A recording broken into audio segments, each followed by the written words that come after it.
Go.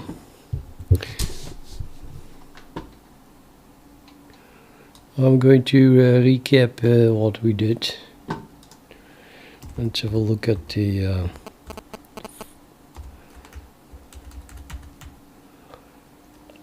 only source file. So this program is going to attempt to factorize a large number, where the large number is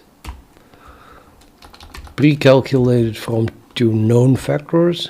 So I have an x, which is a prime number, and y, which is a prime number, pretty big primes.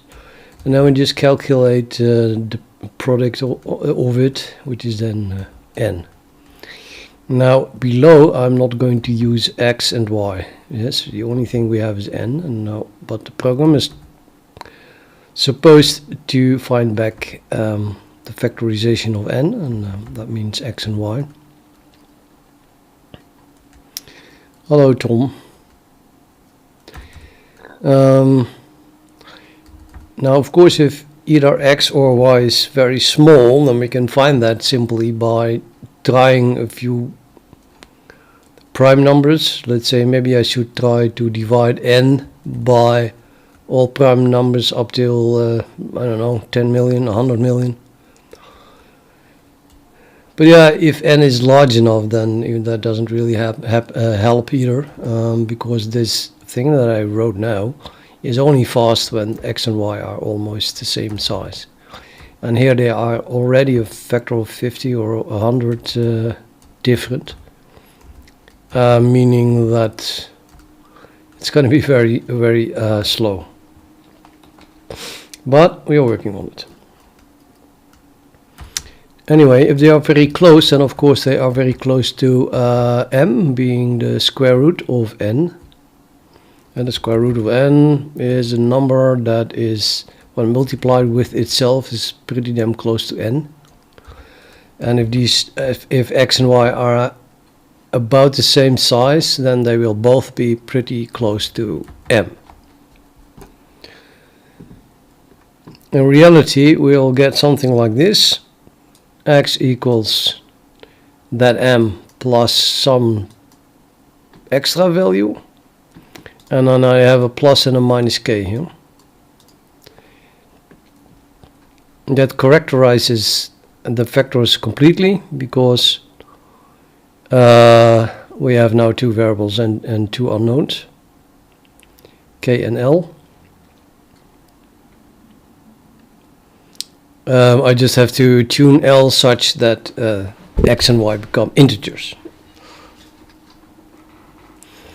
I mean, if you don't add an extra requirement, namely that x plus y equals, well, divided by 2 minus m equals some L, and then in the floating points, of course, there are an infinite number of solutions. You just pick any random x, and then y equals n divided by x, and done. But the problem is that we must have integers. Okay, so instead of the x and the y that I need to find, which are, well, large, we work with k and l, where k equals the difference between x and y divided by 2, as you can verify by subtracting this from that. Then you get 2k divided by 2 is just k. And if you add them and then divide by 2 and subtract m, then you get that L, right? Then with some, I don't know, middle school or is it high school already? Mathematics, we can calculate that in order for these numbers to be integers, we have to require that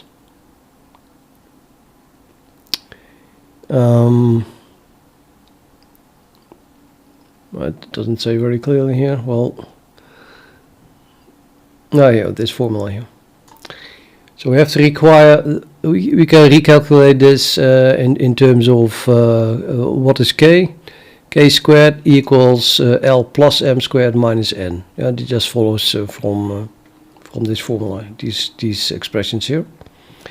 where then everything of x and y drops out except an x times y term, which is hidden in the n here. Therefore, if we pick an integer L such that, note that n is of course an integer, that's our starting point. M is an integer because it's a ceiling of a square root. And if we pick L as an integer, then L plus M is an integer, so the square is an integer, minus an integer is an integer.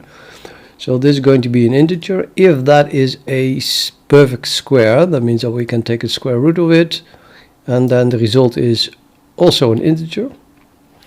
Then we also have an integer k, and then we have an integer L and an integer k. And then x and y will be integers, and we have factorized it. So now what we want to do is look for an L such that this expression is a perfect square. And then we have the factors.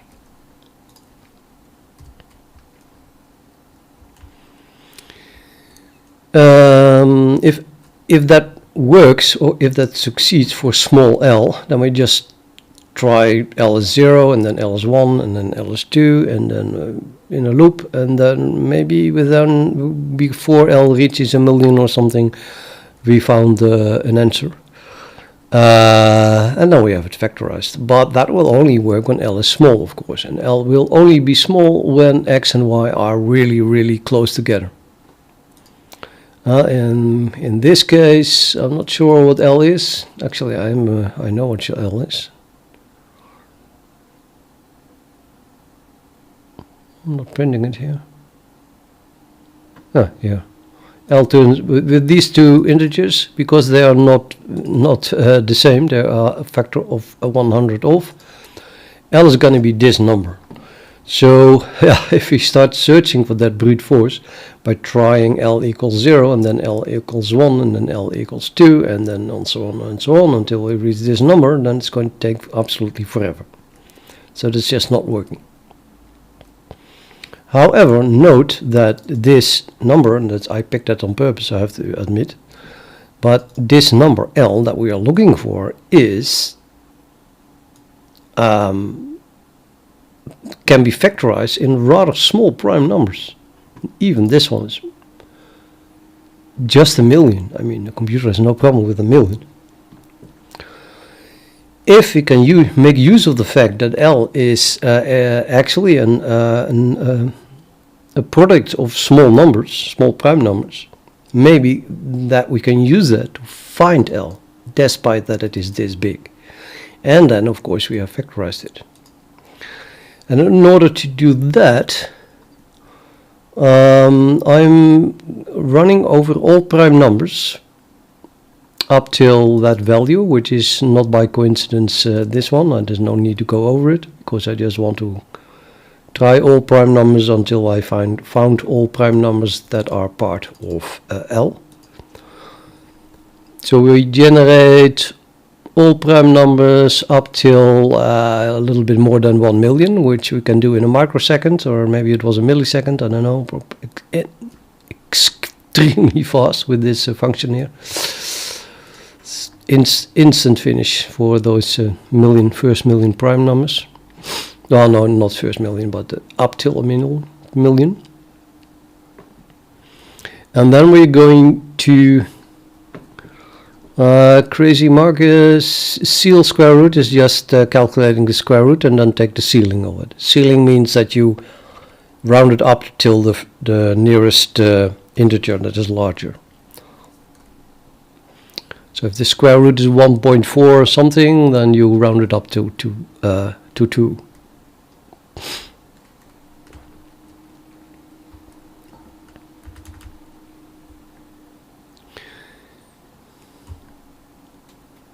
Okay, so for the newcomers, I'll repeat it super fast again. I have picked two random numbers which are both primes. We'll calculate n, and we're going to factorize n. This is a good approximation, I hope. We also calculate an L and a K such that, and then the factors can be written like this, or if you turn it around, L and k and l can be expressed in terms of x and y. And if we then find an L, then we have the k, and therefore we have the x and the y.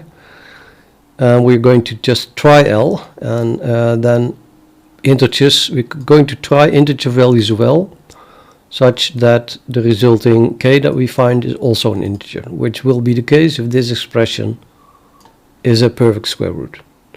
But because L is the L that we need to find is so big, we're going to try all of that modulo some prime p. This is just debug code. It just checks something, and well, for all those primes. So all the primes that we generated,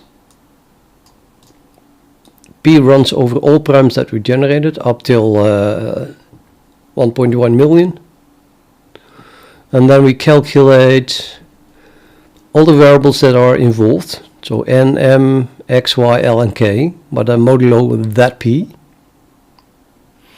And then we check that all the formulas that we had here also work when we do the same thing, but then modulo p, as it should. I mean, that's, if you know how modulo works, then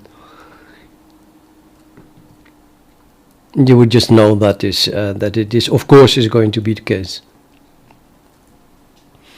Yeah, so we can calculate x times y, which of course should be equal to n, but we can calculate x times y. I mean, n is literally calculated by multiplying x and y.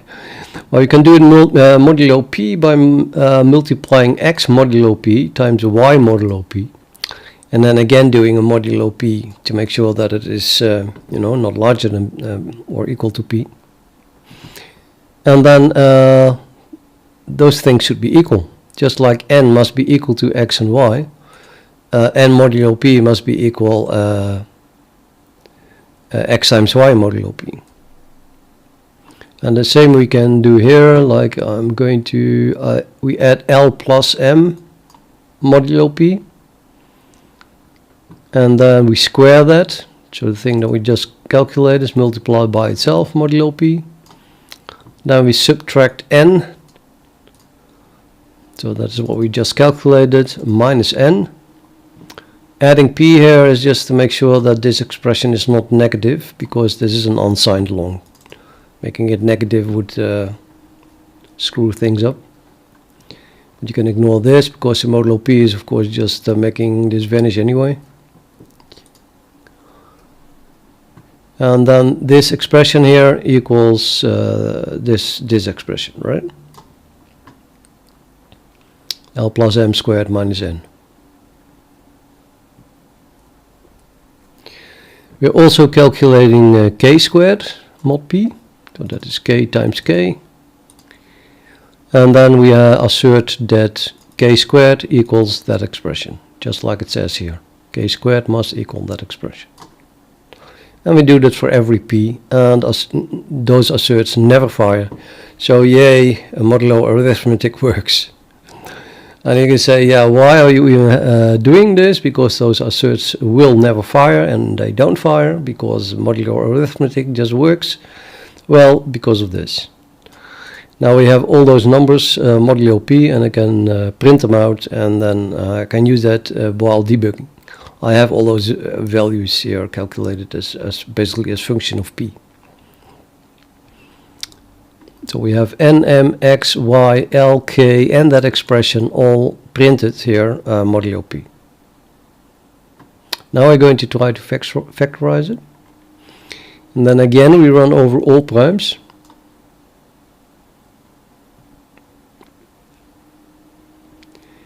And again, because, well, we are left this loop, so for every prime it's different. I'm calculating n modulo p and m modulo p.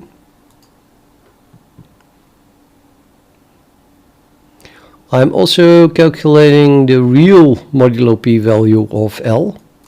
Of course, I should not use L while trying to factorize, because that's cheating. But we do this for debugging purposes.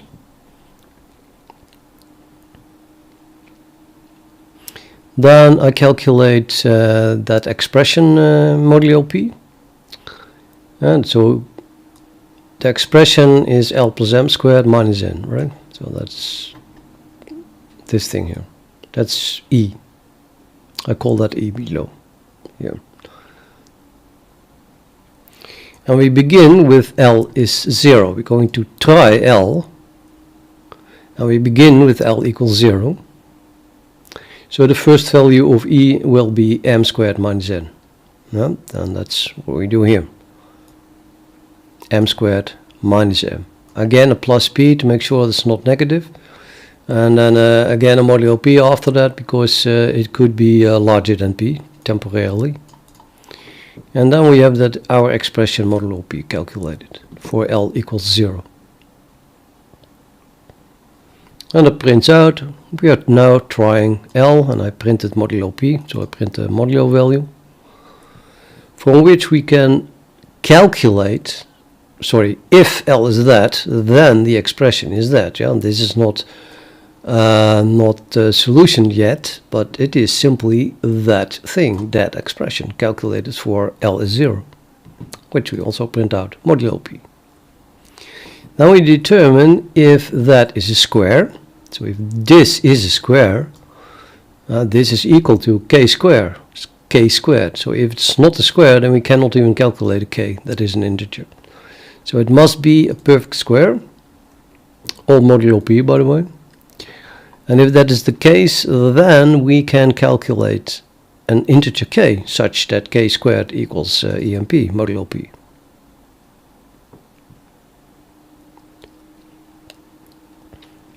So that would be done here.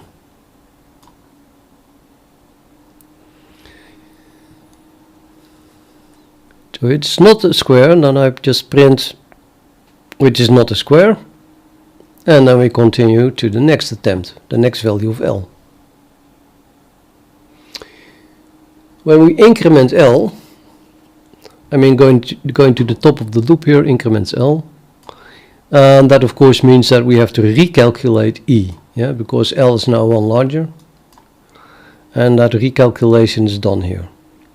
Since E is currently equal to that for the current value of L, and the next value of E should be this, where L is one larger. And then we can be a tiny little bit faster by just adding 2 times L plus M plus 1. So we take the old value and then we add 2 times L plus M plus 1. And then again, that we're adding stuff, so it might become larger than P, so we have to do a modulo P here. And then we have the next value of E modulo P. But in the end, it's just always that expression for the current L. So we print that EMP again out. So go to the top of the loop, print a new L out that we're trying, and the corresponding EMP. But that's why it says here the arrow. From this L follows that E is that, yeah, because you can just then calculate it. If it is a perfect square, now we can calculate a k, but right now what I'm doing is I'm comparing our attempt, which stands for L modulo P, with the actual L modulo P. And strangely enough, sometimes that is unequal. And I'm not really understanding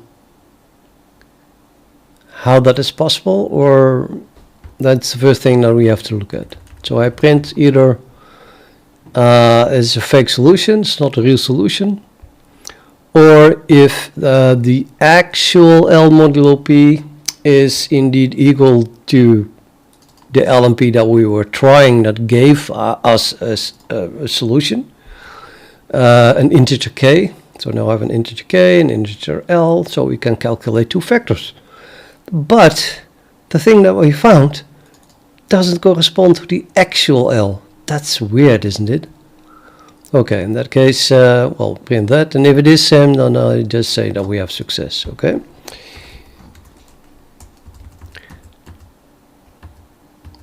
Well, let's compile this. It was already compiled probably, but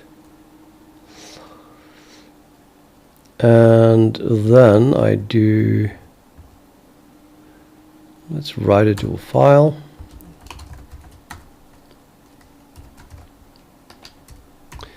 Okay, so m is that, it's the ceiling of the square root of n.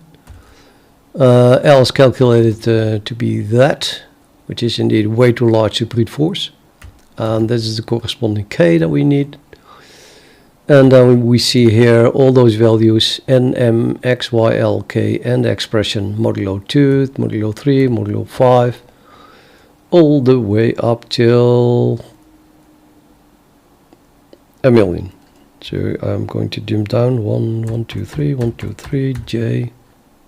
Oh, that's too much. Bottom already. Oh, that's not a million primes. Whoopsie. Yeah, let's do that differently.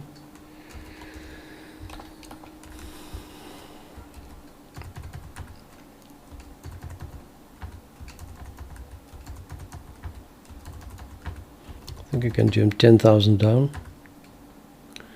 Now we are at 100,000. Okay, let's go 10,000 down again. 20,000. Now we're getting closer.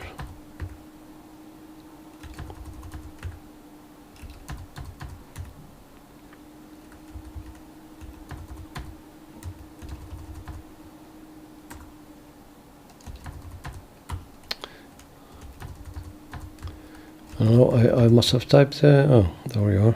1, 2, 3 down, 1, 2, 3 down, 1, 2, 3 down, 1, 2, 3 down, 1, 2. Let's go per 100 down.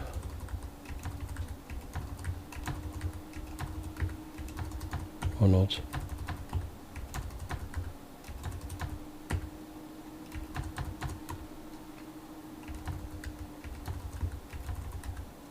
Okay, now finally we're there. I could have searched for trying. Next time.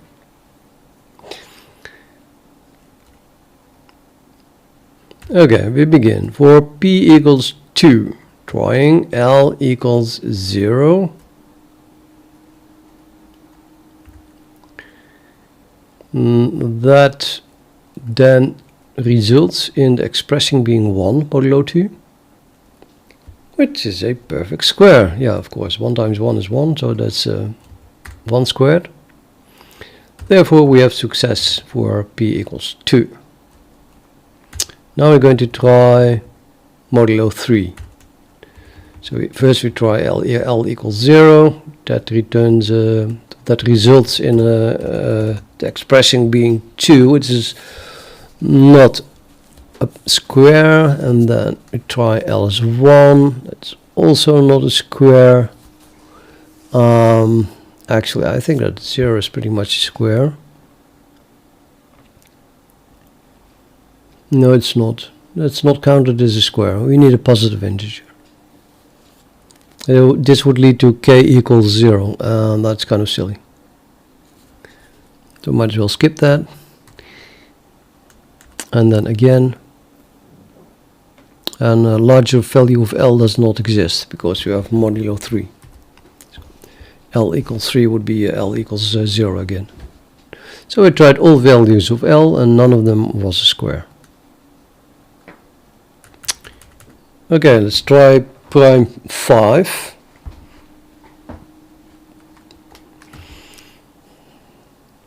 And try use PS5. Maybe I should do use instead of start. Yeah. And then we try L equals 0.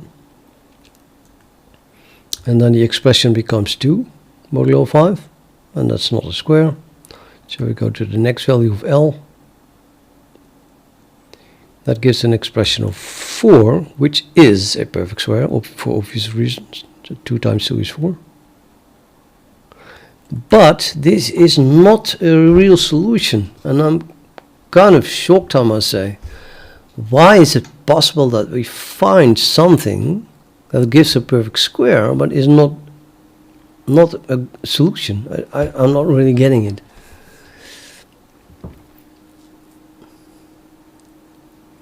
I mean, the fact that this is a square means that we can find a k. K is 2. So what, at the very least, I want to see now what the x and y are then, the factors that belong to that L and k. And are those x and y then also not correct?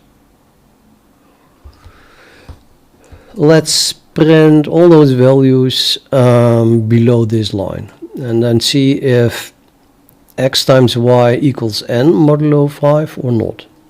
And then I mean the x and the y that we can calculate from these values that we have gotten here. Before I do that, let me scroll down a little bit further and further and further. You see here success for p is 13. So I have a success here and you have success here. How many successes do we have? Grab success 4. Well, shockingly, we have success for exactly all the prime factors of L to 13, 853 and the big one, 1,160,479 and a mysterious 619. But if you look at the output, then these were found for L equals 0 and this one belongs to L equals 4. Now, for quite obvious reasons, I would say, if the P is a factor of our real L, so we work modulo P and P equals a factor of L, then L modulo P equals 0. Therefore, the very first attempt should give a result. So let me go back into the file and follow the formulas, assuming that let's say P is this or P is that. Here, this something that is a factor of L.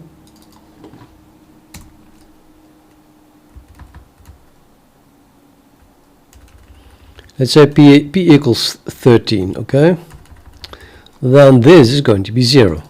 Because L has 13 as a factor, so that is 0. Converted to unsigned is just 0.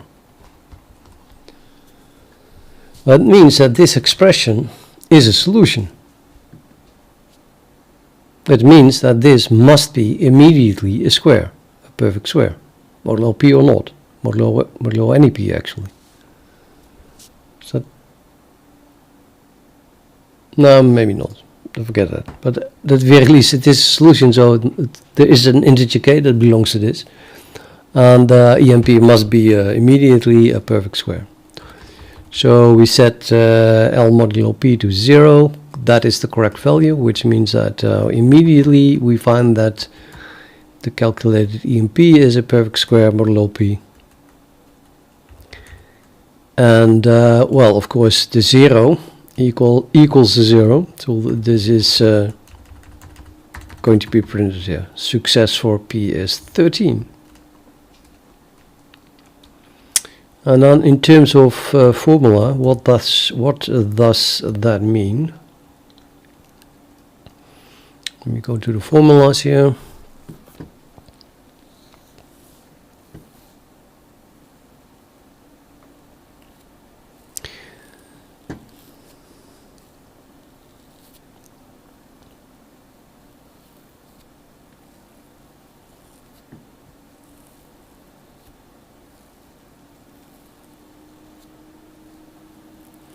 I'm not sure it means anything actually. It just means that for L equals 0 we immediately find the solution. Yeah, so every time P is a factor of L, our first attempt for where we say L modulo P equals 0 will immediately give a perfect square and therefore a K and therefore a solution for that P. So the only thing we can say about it is that it is fast. But remember that I only printed it when the real L modulo P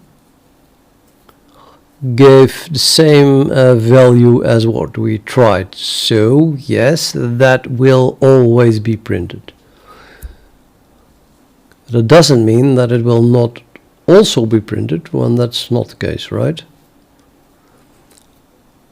So every p equals 2, 13, 853 and that value here, we'll always print that we get success, because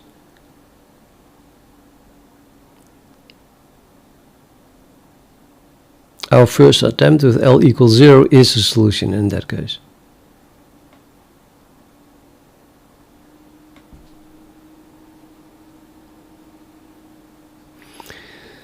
But if we have another factor that is not a factor of L, for example, the one that was printed is, I think, a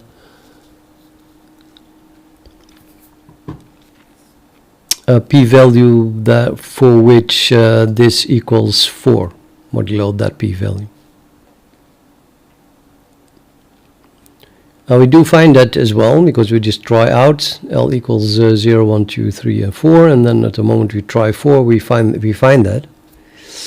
And there is not really a reason, I would say, that we would not find it, except that apparently there's some kind of coincidence in this case.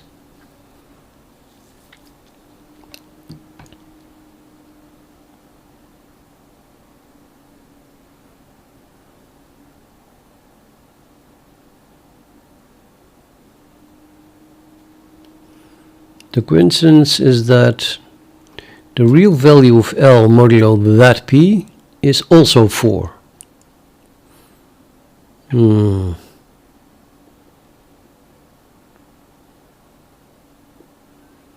really confused.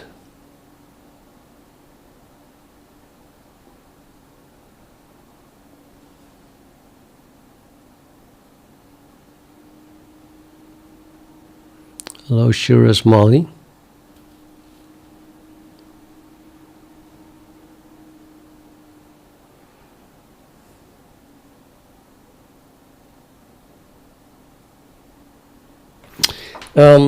Yeah, I don't know. No bright ideas here. Let me calculate.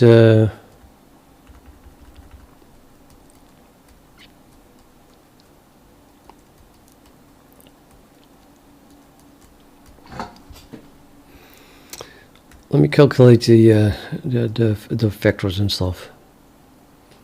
So let's see whether or not this is true, because I don't know if that's even significant. Let's print in all cases and the values that we calculate from this perfect square, so we can calculate a k modulo p, and then we have an integer L and k modulo p, so we can calculate an x modulo p and a y modulo p and the product modulo p. And then I don't really care about this value, but maybe I do care about them.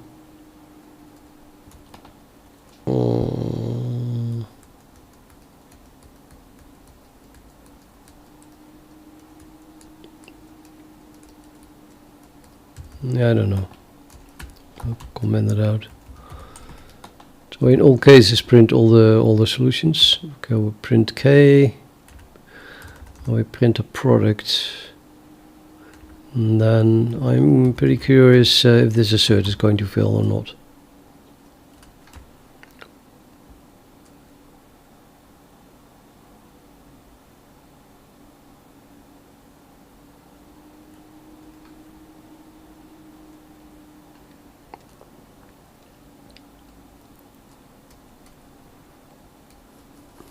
I don't know, just try this out.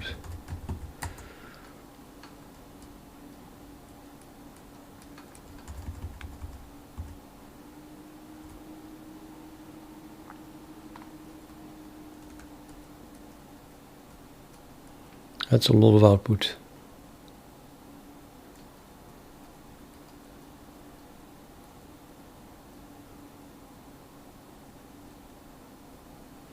Assert, I just stopped the program when the expression in between the parentheses is not true.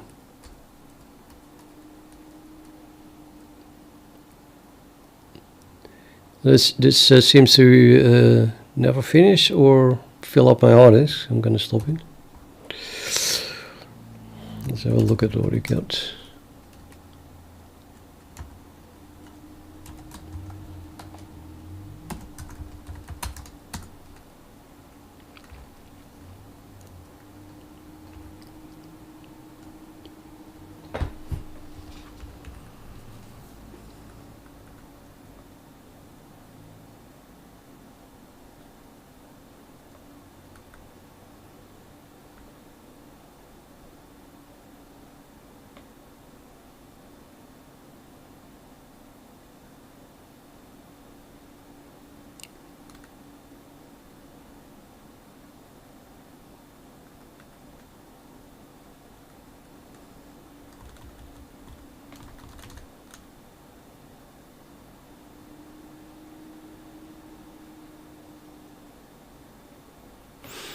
Now, so here I have one that says it is a perfect square,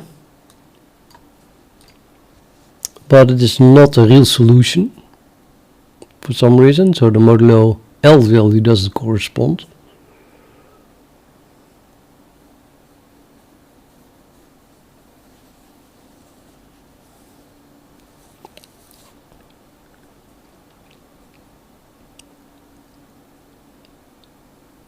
Hey, buffer. But if we use it anyway, so case 2 of course, this square of 4, and then we can calculate an x and an y.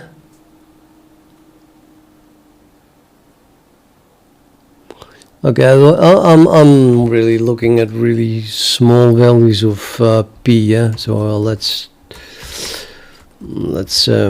forget about the huge prime.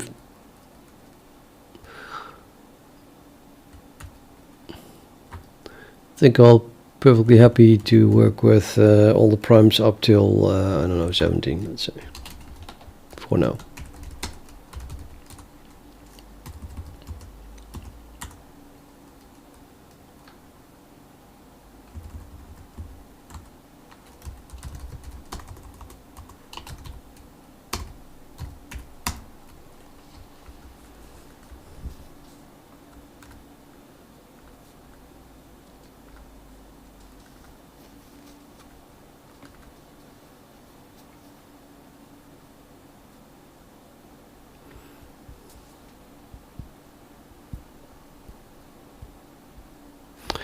Mod 5, here's mod 5, n is 2 mod 5, so that is correct, but x should be 3 mod 5, go on, you calculate 1, and y should be 4 mod 5, and we calculate 2.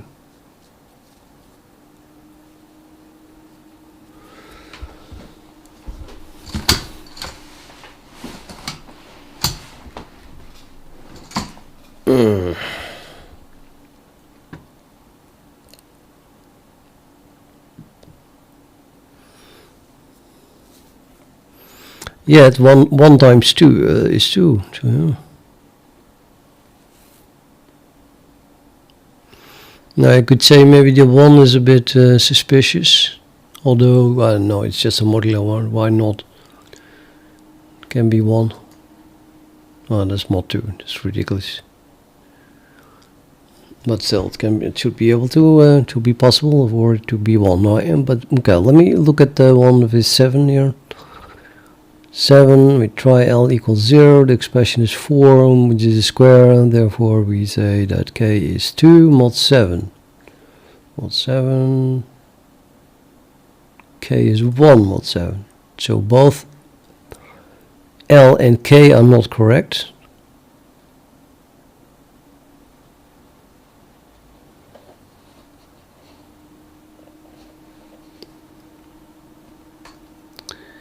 I calculated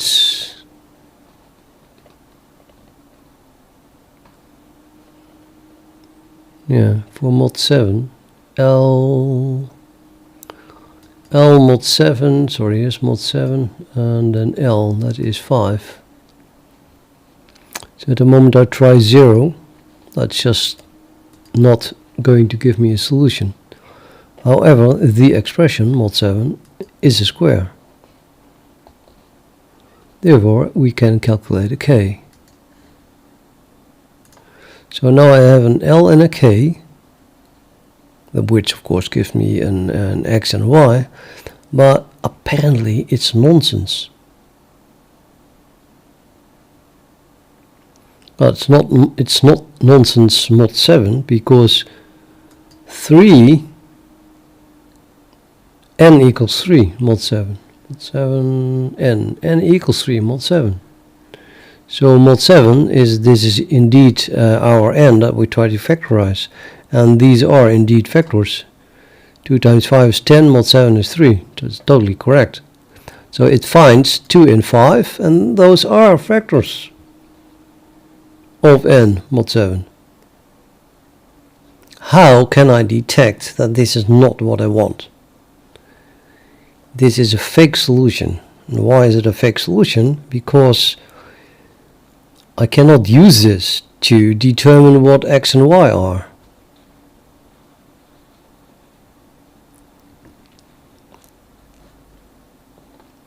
Why can I not determine what x and y are? Because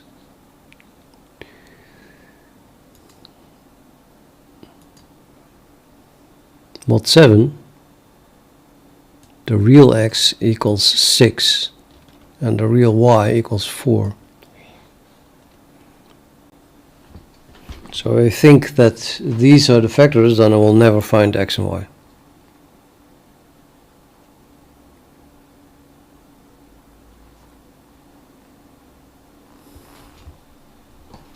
Is there no way to detect that?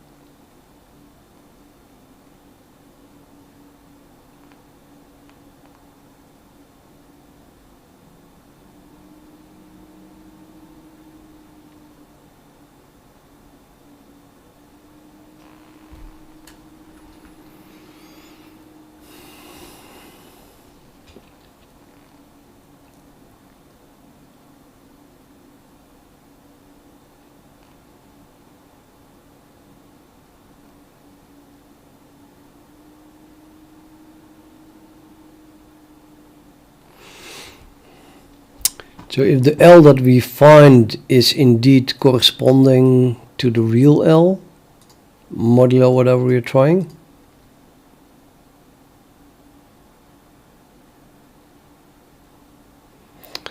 then we find something that is correct, I think, that this should definitely be the case. So mod 13, we have 5, 12 and 8, or n, x and y. 5, 12 and 8, mod 13, 5, 12 and 8. It swapped x and y, but for the rest.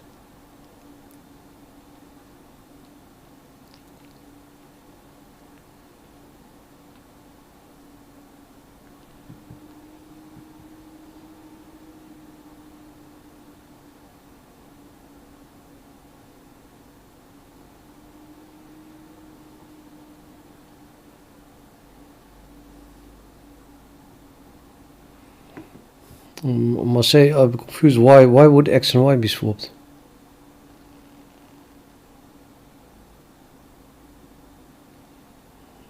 It's still really strange.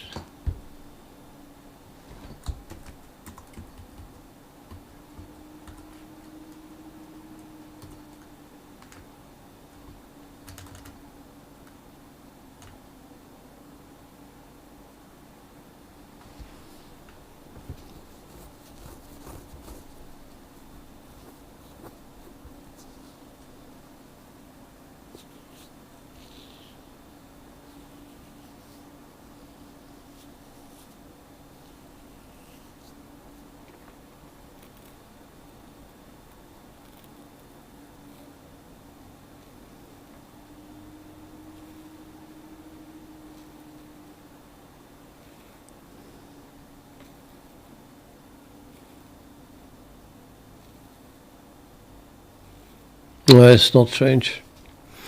It's not so strange, because if you swap x and y, then L doesn't change, and k becomes minus k. But the only thing we know is k squared.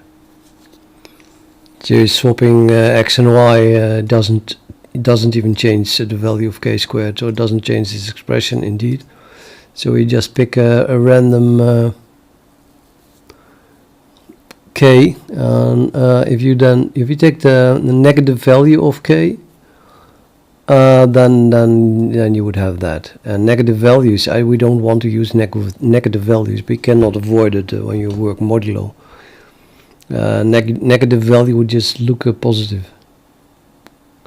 So we cannot make a difference. We cannot make we cannot distinguish x and y, so that might get swapped.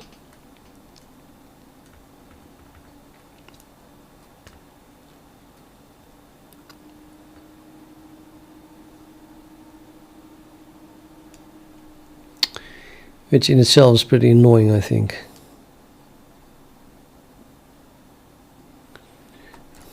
It feels more and more like a dead end. On one hand, it should be a dead end. I mean, if it was not a dead end, then I would literally have broken all the encryption in the world, which is obviously not going to happen. I would almost hope not. So yeah, but at the very least, I want to understand it. Yes, for you, if you get what I mean.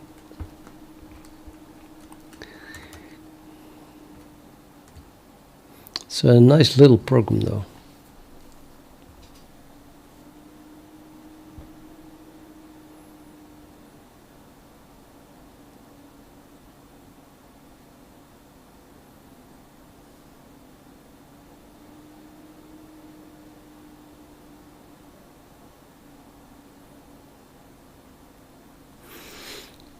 Yeah, maybe the modulo approach wasn't the best thing to do. Or maybe I have more chance if I use really large primes here. That would normally still work. I don't know.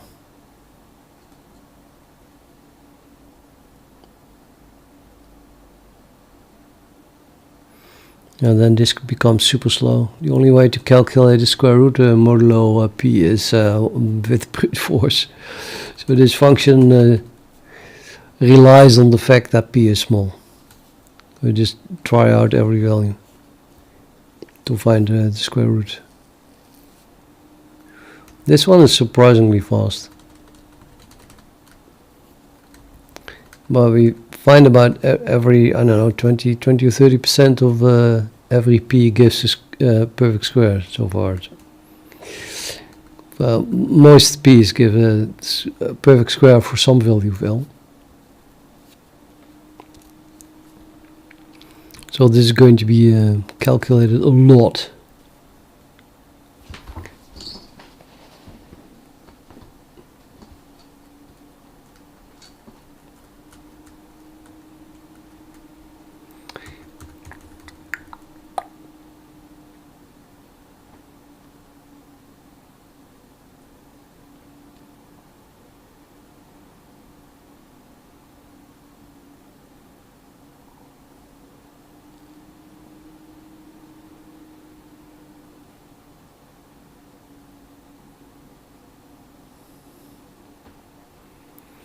Well, yeah, Steve, you're right. But this is just a test. Just spielerij. Huh? I'm just playing around. I never use abbreviations, for example. Absolutely never ever use abbreviations. I use my own debugging library, which prints debugging output to a debugging stream, as it were. Well, actually, I print to standard cout. But I never print to standard cout. I never use assert. I use my own macro. So this is just really not how I code normally. It's a single file, little thingy to play around. But if I temporarily want to comment out code, then I usually use if 0 to really comment it out, or -0 to still have the highlighting, syntax highlighting.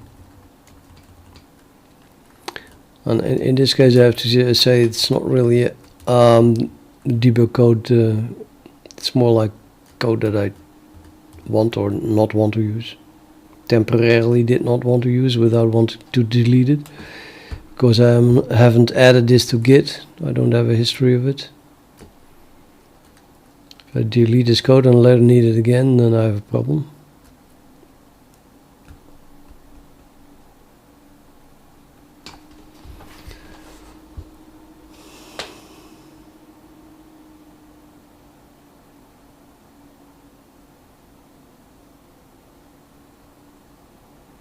Nah, too bad. Maybe I should just stop with this and go back to the real stuff, because this is a dead end, I think. It was fun for a while, but we're finding so many wrong values, it's kind of useless, it seems.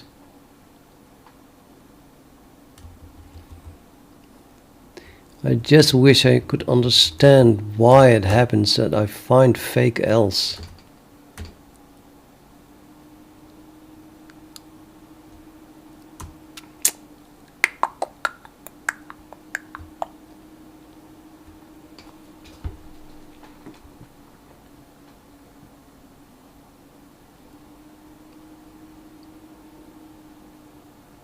So what happens, we find a value of L modulo some P, modulo a lot of P's. Almost every prime, well, half of the primes, I can find a modulo, an L modulo that P that gives an integer value of K modulo that P.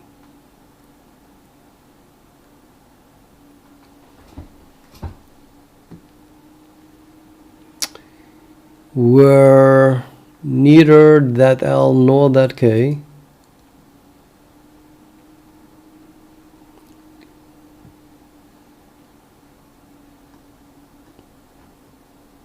correspond to the actual values. So I guess that the reason is something like, if you do it modulo some prime number, then there are a lot of different factorizations. Factorizations are no longer unique. Is that the reason?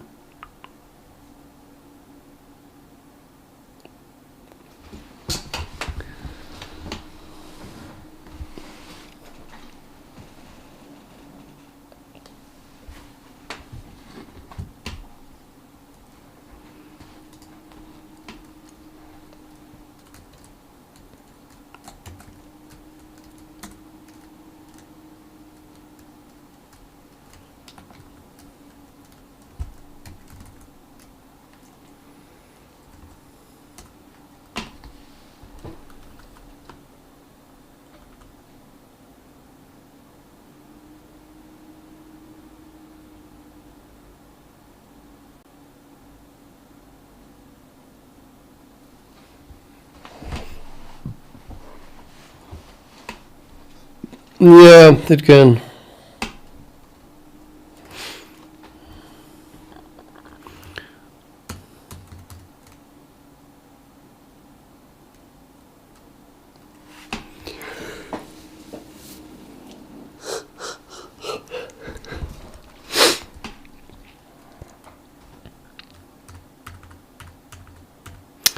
Okay, what I can do is that whenever I see that it's not a real solution, I can print a real solution, modulo 17.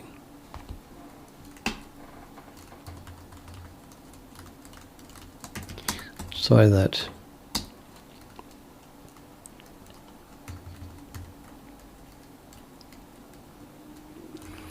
So let's move this up.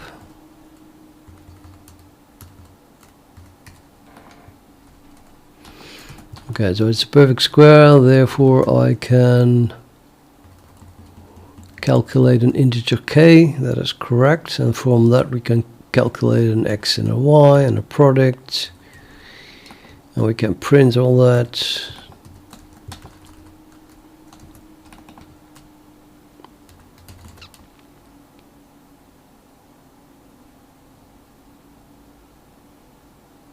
And then that should hold. Even though we did not find the actual L. So I'm going to print here.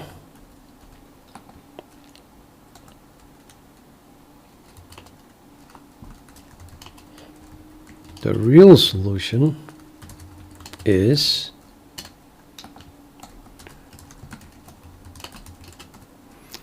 and then I want to print here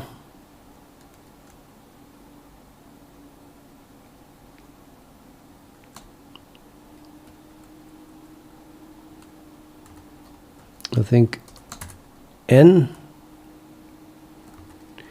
NMP is actually the same as product MP, so but NMP is the real N mod P, right?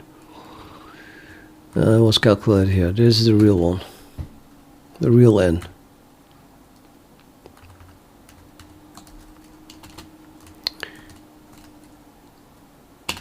And then I want to calculate, not calculate, I just want to print the real X mod P times the real Y mod P.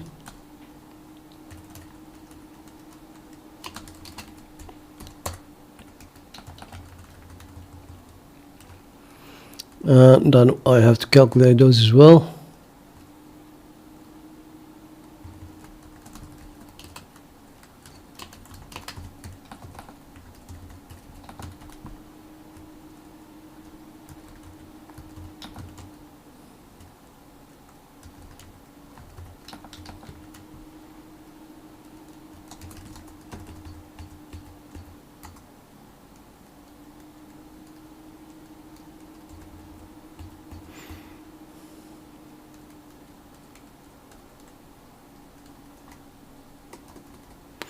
I hope it's not Father's Day, because I just visited my parents and I didn't mention it.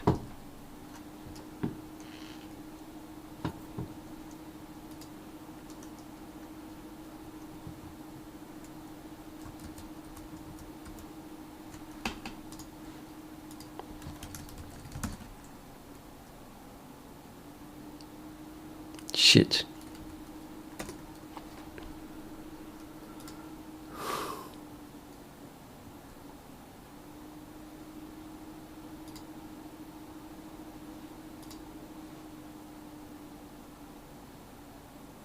Fuck.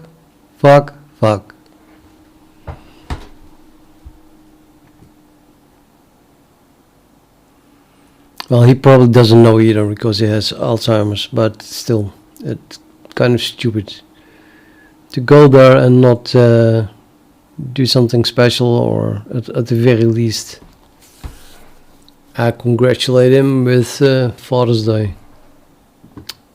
Huh?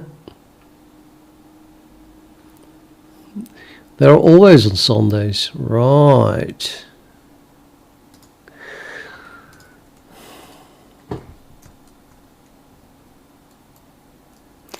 Yeah, no. Text him, is not even going to read that. I think it's a bit too late. You have to either calculate in that his memory is so bad that he probably doesn't even remember if I mentioned it or not. So if suppose I would have entered today and I said congratulations with Father's Day. No, I should have come there with flowers or something like that, so he can look at it, little card, Happy Father's Day, then he can keep looking at it. But now it's too late because I went home again.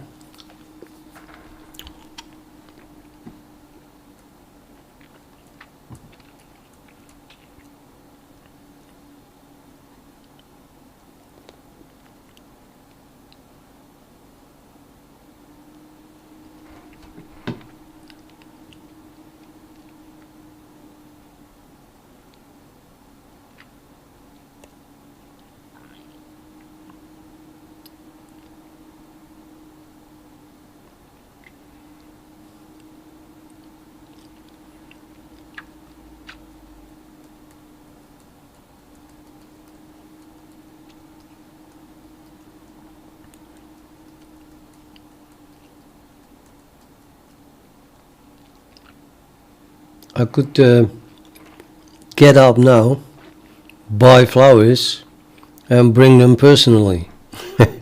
But I'm too lazy. How bad a person am I?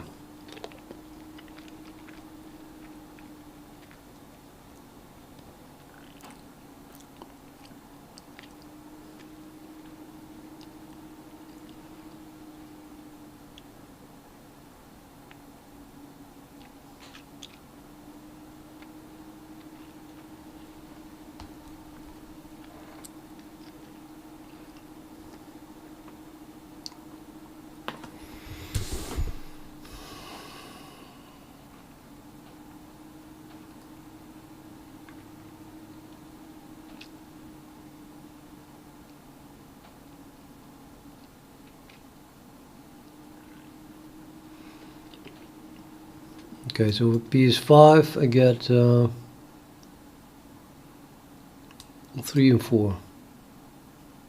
That's the real solution. For some reason I'm printing N and P here instead, but the N and P is, this one is correct, right? Always. So it will be 2 something.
Okay, so I find 2 times 5, but I should have found 6 times 4.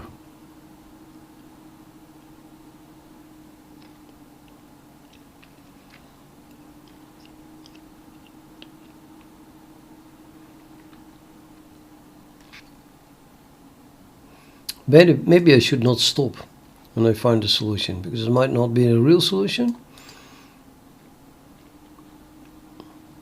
I guess I should do all else. If you do all else, I should find the correct solution as well. No break.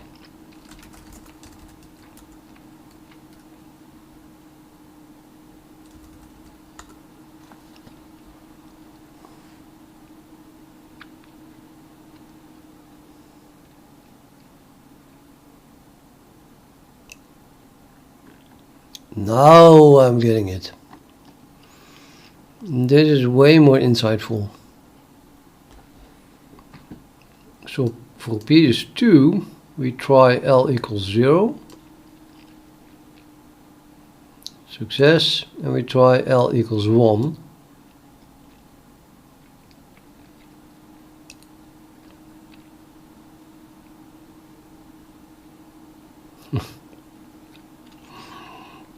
Which funny enough says this is not the real solution. The real solution is 1 equals 1 times 1. Well, that's what you found.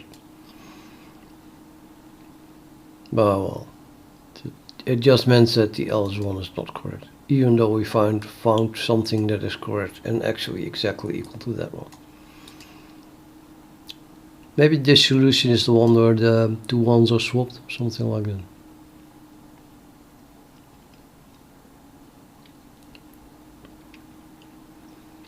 Now interesting is that P is 3 doesn't give any solutions. Well, 5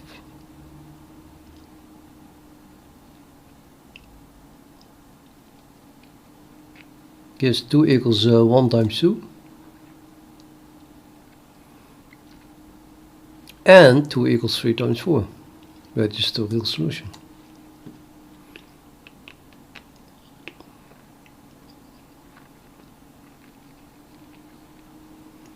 Yeah, I just stopped too quickly. Stopped at L equals 1, but you have to continue and then find another L.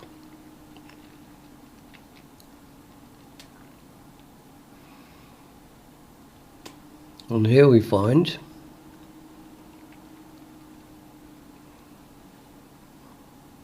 if you continue to L equals 5, then we see that we find the correct factorization. But there's a lot of them. There's no unique factorization apparently with a given modulo. You can factorize 3 as 2 times 5, and a 3 times 1, and a 6 times 4.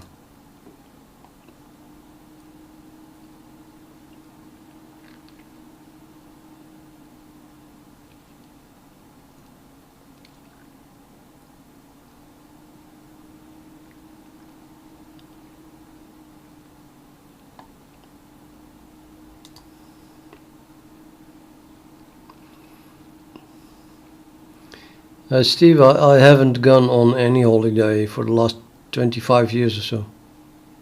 I just stay home all the time. So, and then going to America by airplane suddenly, that's pretty damn fucking big undertaking. And yes, it costs lots of money, the whole going on holiday thing.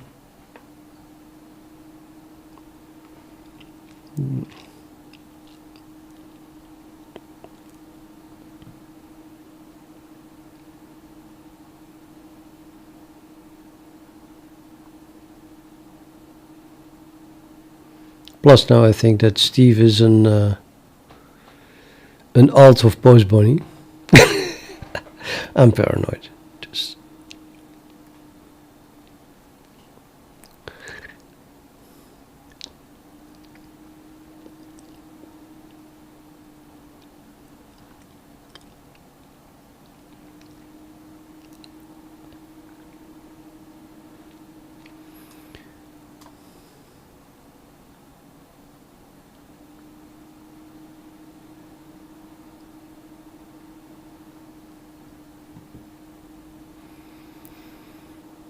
but this is you see this is not even special. It's Steve's already there. See what if it's being said. Yeah, well, where does Steve live?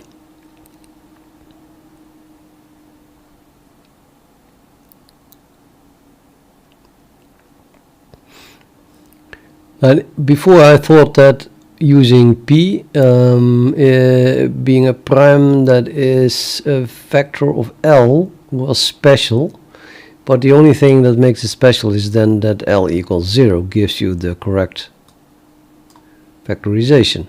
That's why it prints success here. That's the correct thing, as it also prints here. But then if you continue, you just get the other things.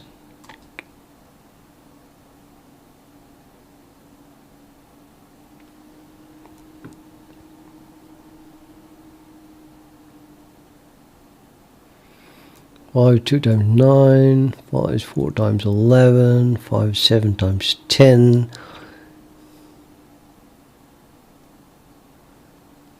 Why the hell are there so many different solutions?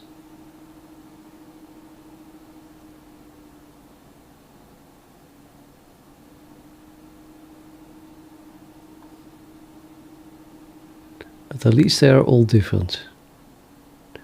Would be even more horrible if things would repeat. I have a 1 here, and then a 2 here, and a 3 here, and a 4 here. Oh, I think I'm getting it. Yeah. Shit. Because we calculate modulo, I think everything has a solution. Like 7, 8. It's kind of like the inverse. Yeah, of course. Every number modulo 13 is a field, so every integer has an inverse, and then you just multiply those with 5. So there is there are like literally I think p minus 1 divided by 2 solutions. So how many solutions do we find there? 1, 2, 3, 4, 5, 6. Yep. So that's a lot of solutions, and also completely useless.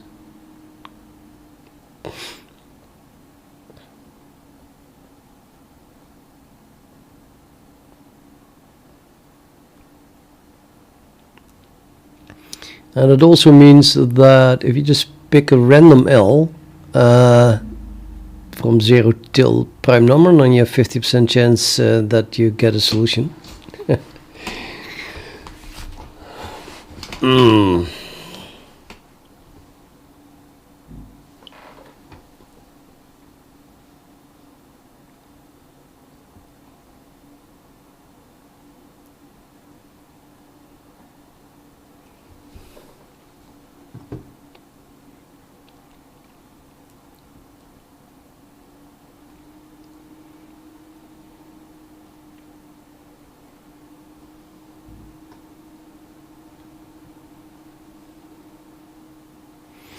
So that's correct. So I get 1. So this should give me 17 minus 1 is 16 divided by 2 is 8 different solutions.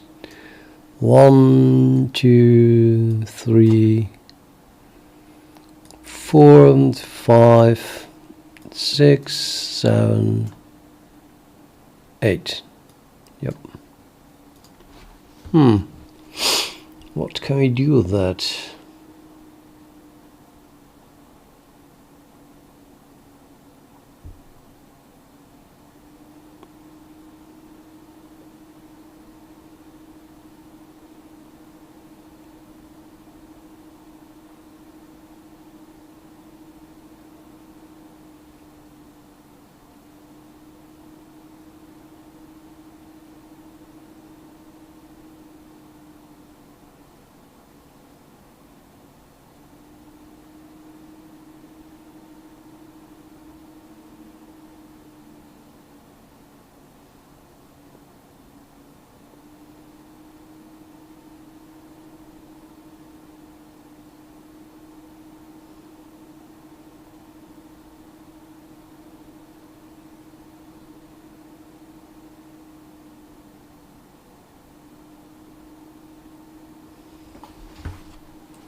If I had a quantum computer, I did write a quantum computer simulator.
Oh, I didn't write it true.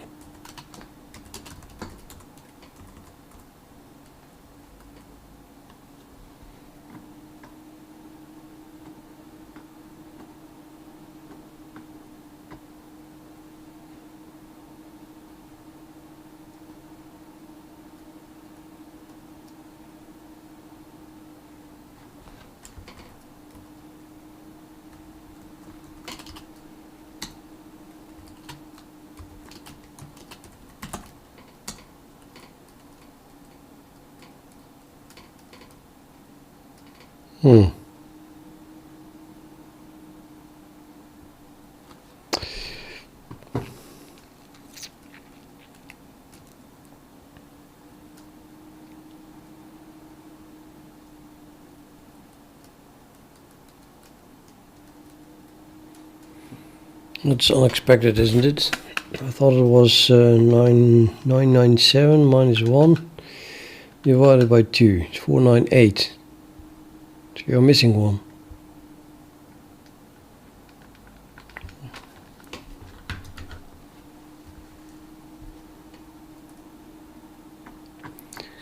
Let's try another one.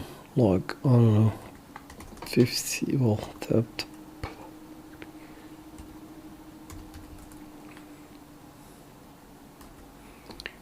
Gives me 2, is that correct?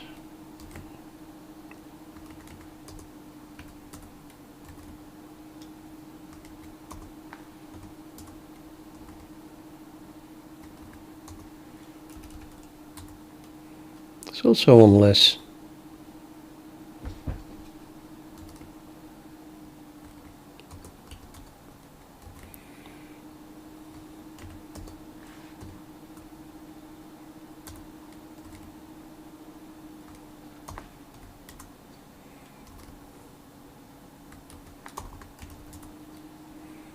Also one less. Sometimes you get one less, and why?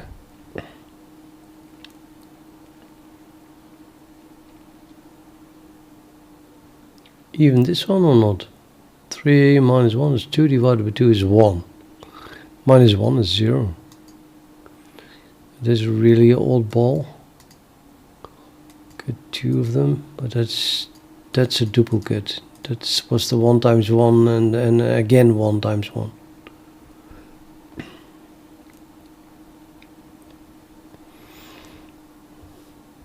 Maybe get 1 less when there is a square-ish, so like the factors are the same. Let's print them all.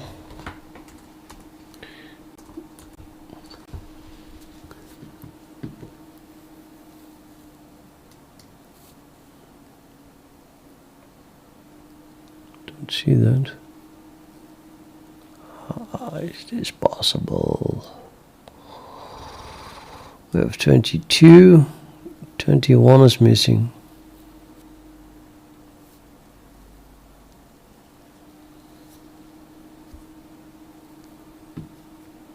20, 19, 18, 17, 16, 15, 14, 13, 12, 11, 10,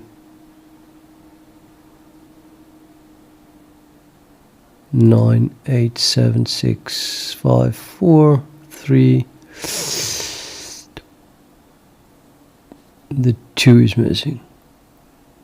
And the 1. So we are missing 2 and 21. 2 times 21 is 42. Minus 23. It's 19.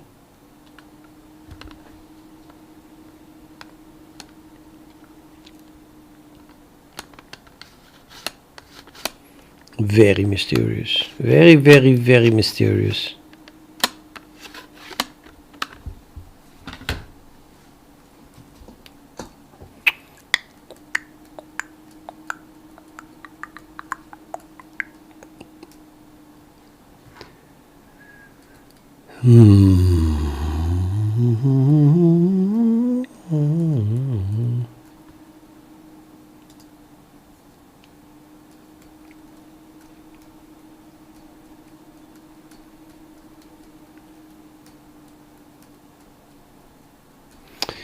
There is something in K though. K runs both ways.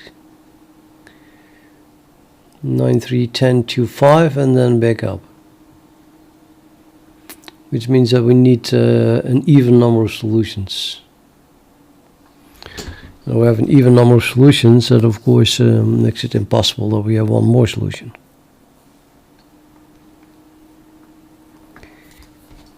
So how does the one look like? Let's say, so here we have all solutions with a 19. Yeah. That exists of 2 cycles, 5, 2, 2, 5 and then 1, 6, 4, 6, 1. Okay, this one is actually odd.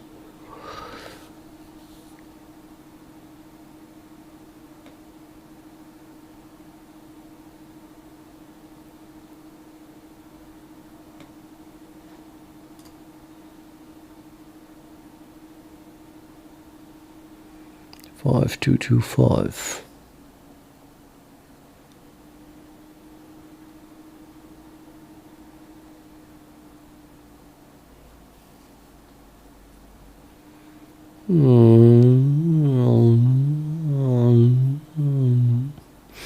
Yeah, there is more structure than meets the eye, I have the feeling. This going up and down of K is interesting.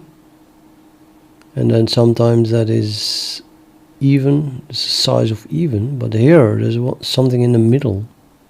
Why? What makes this one special? We could ask. So we'll look at 13. 13 is not special.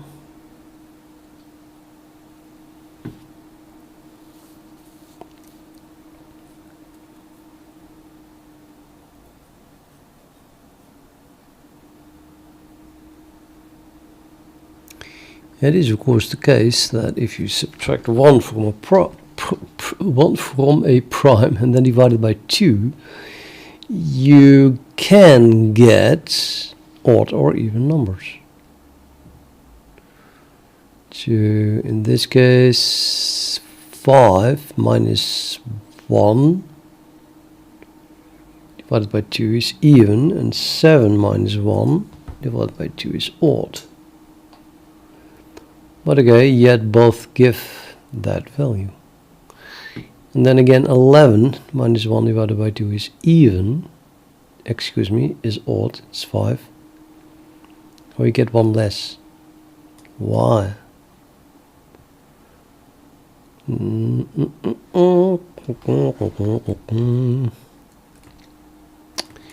Math is like really like an adventure. You can dive deeper and deeper and deeper. Discover all kinds of things.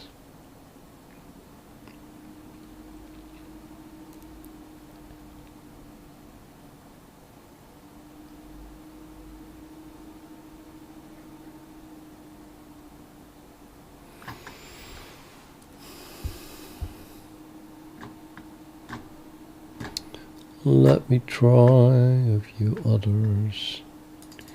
Oh, just 997 here. I don't know prime numbers that big.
ridiculous.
Maybe this one is special, because it's the only value of k that occurs once.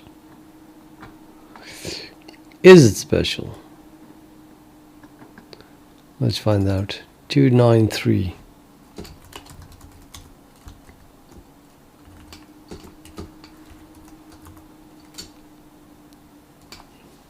Does it look very special? It's not a real solution. The only thing that could be seen as special is that x, the value of x equals the value of k, but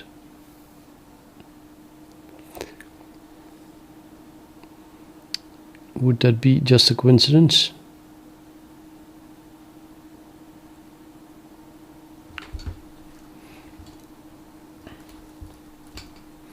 What is a prime that comes before 997?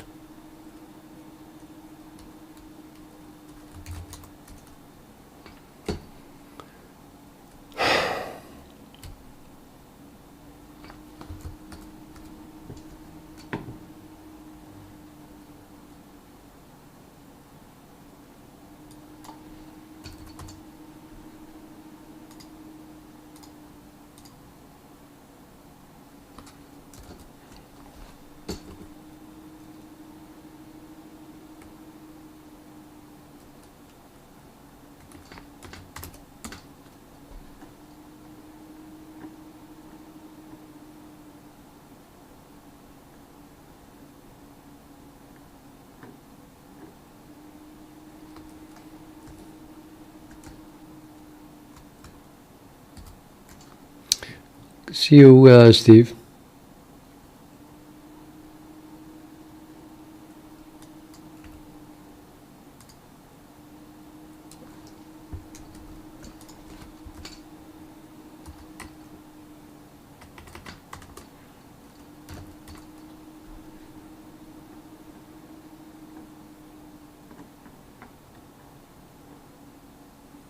There's no one here.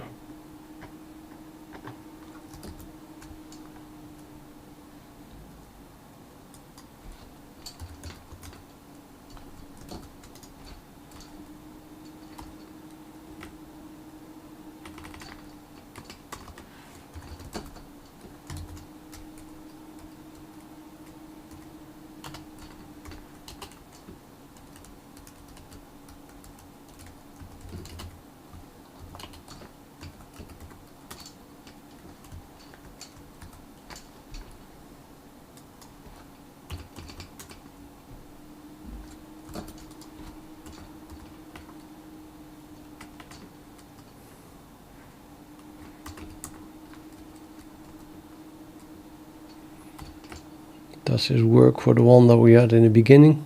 What it was, 997? Yep, that worked.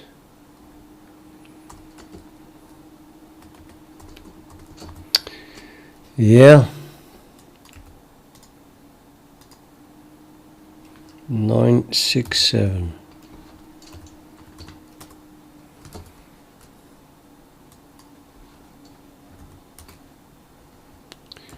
0.53.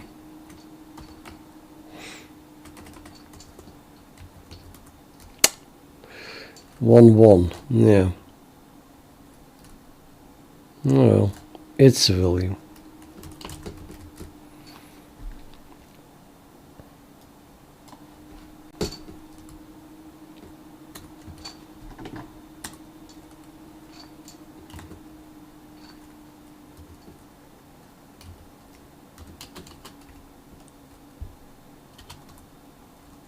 Yes, it's actually the case.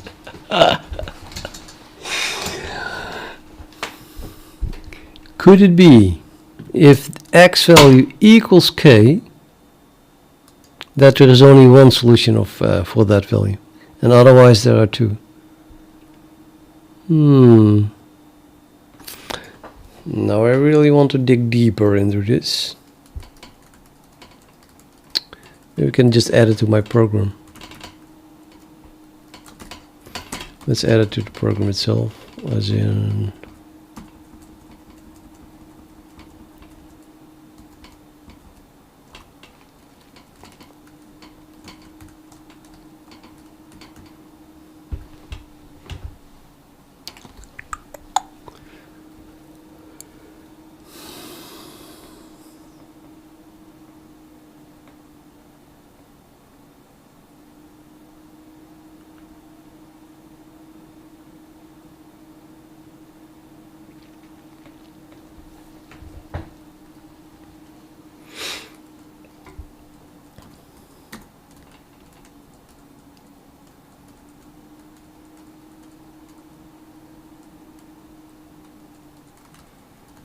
okay, count okay,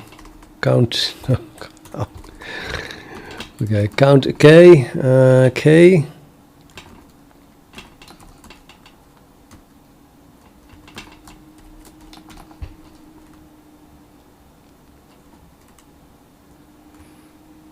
Oh, I need count k vector.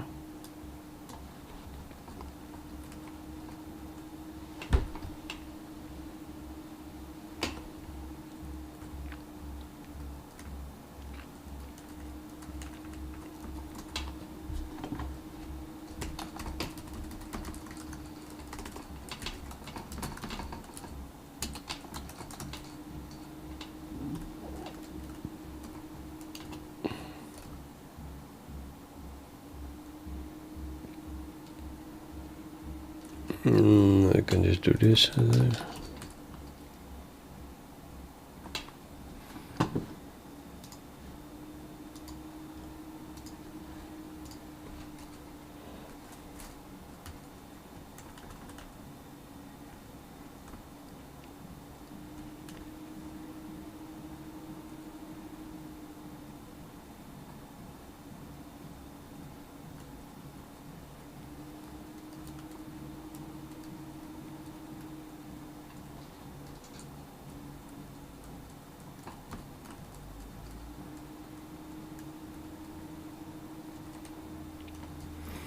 Solution x for that value of k is xmp. The solution of y for that value of k is ymp.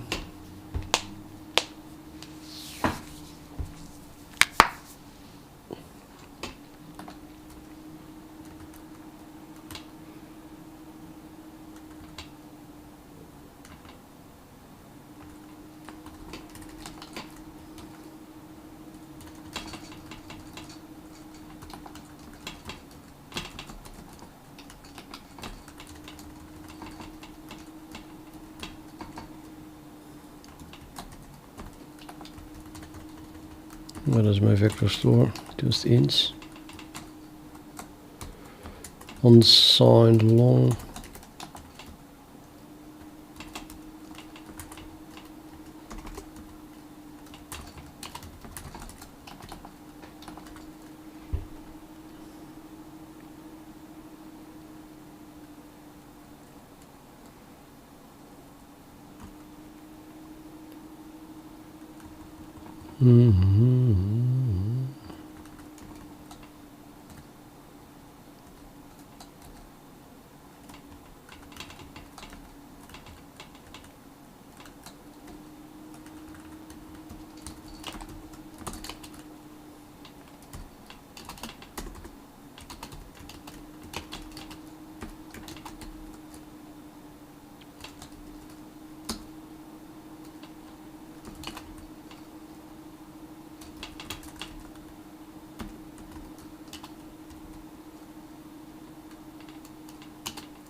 Number. What's the number doing there?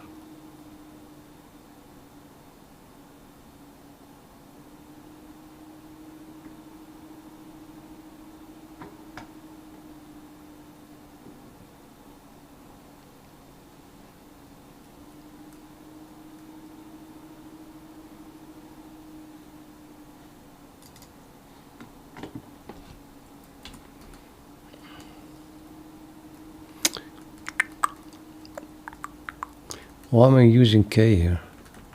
I must use K and P.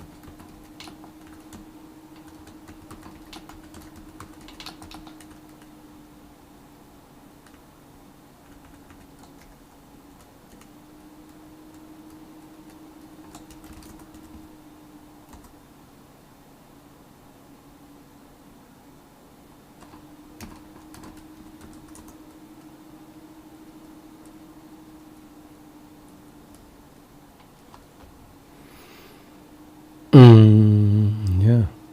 What am I looking for?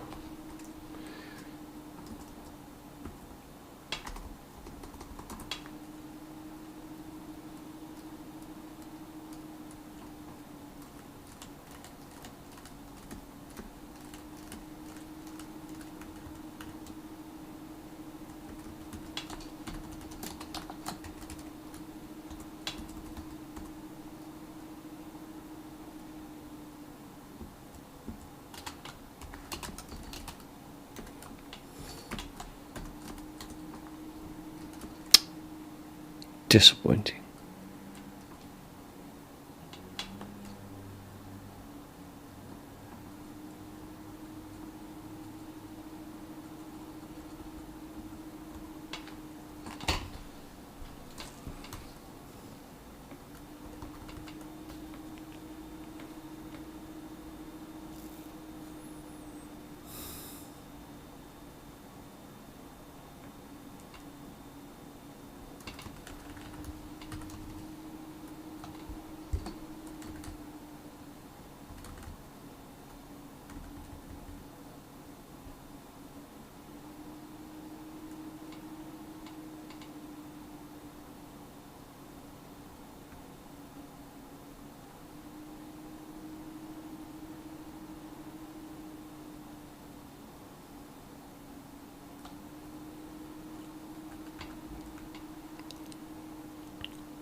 And now suddenly every value of k happens. Why?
Okay, so for P is 997, there is only one time a solution with K is 293.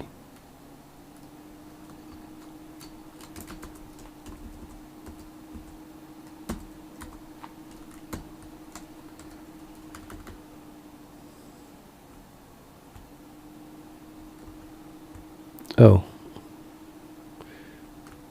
No. Still 1 over all those.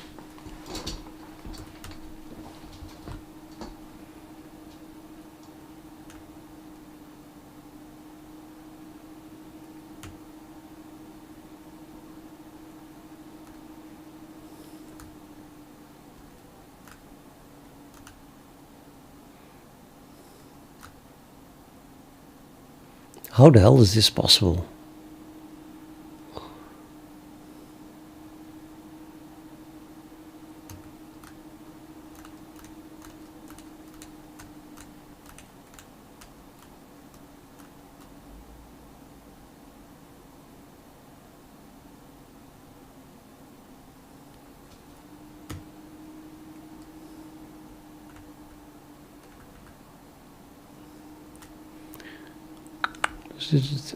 Pretty sure, of course, this fills it with p zeros.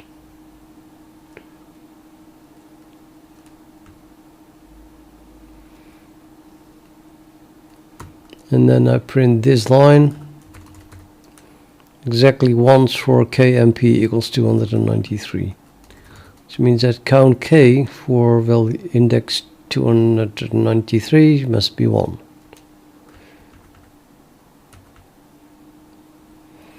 And then at the end we leave this loop.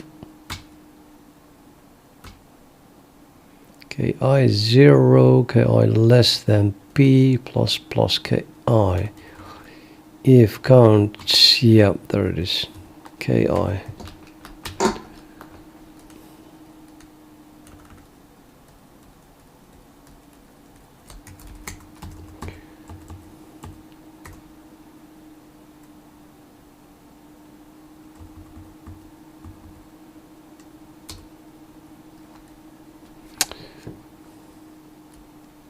Unbelievable what is kind of proved now, right? 293, 293, 1, 1, 153, 153, 38, blah blah blah blah. There is only a single value of k when x equals k.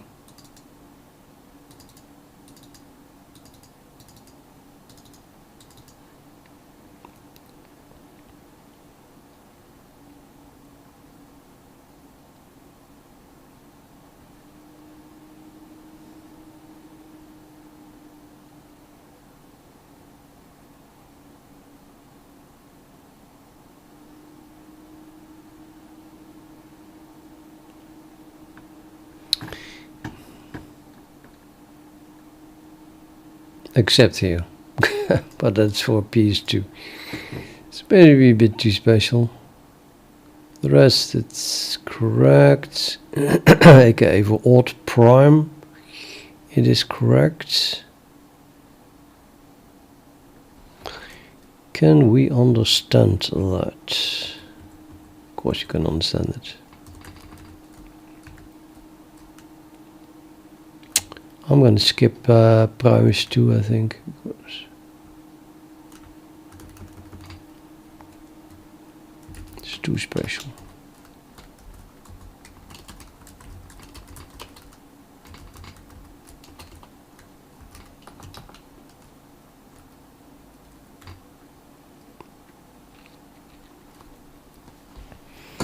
So if x equals k, that means that y is 0, isn't it? No, nonsense.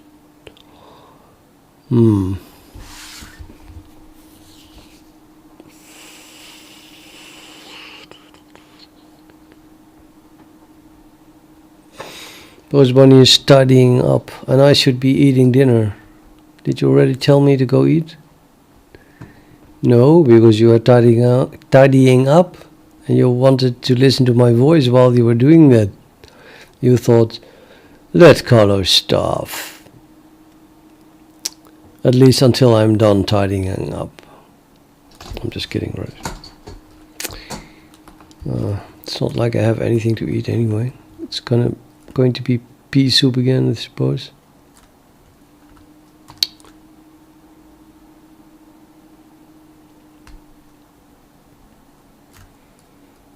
What the hell should I do here, man? Why? Why can I not understand this? And I was talking about x equals k and not L. No, this is the one. K equals k minus something divided by 2. Yeah, exactly. That's what I said, post.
Okay, so this happens modulo p, right?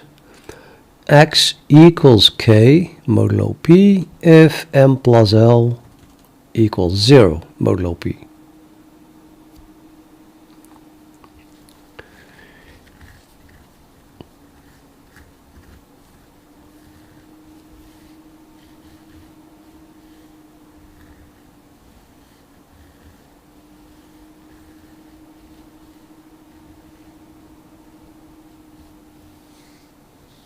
Or do I see that wrong?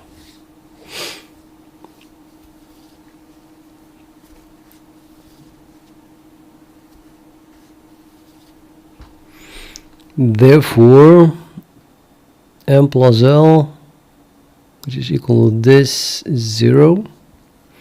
So if x and y are each other's inverse, modulo p.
L plus m is 0. Okay, squared is negative n modulo p.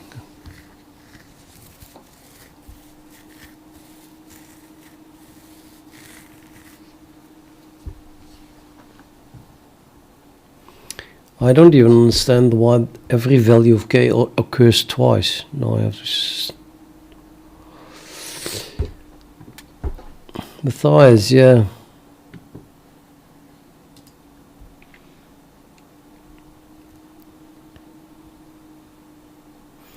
Why are there exactly two values of k?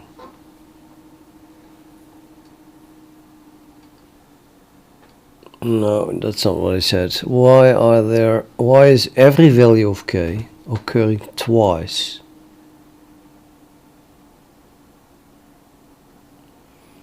Except in that one case.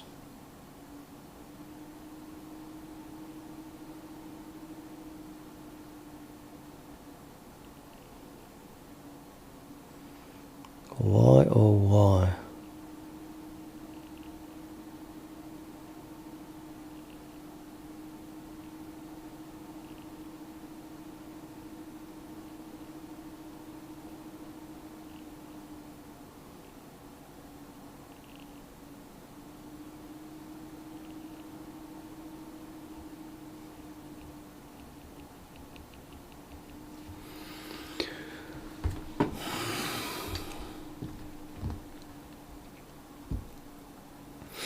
Why does every value of k occur twice as a solution?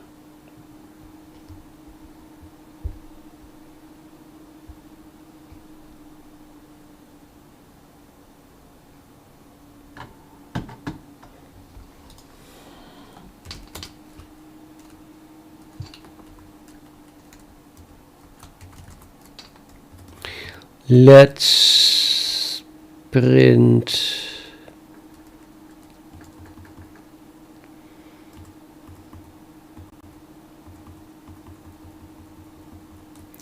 what hell? I really don't want to do this right. Let's write it to a file. Broken stiff, yeah, it's a kind of complicated. I've been streaming now for how long? Oh, can't even see that. Oh yeah, analytics. 2 hours.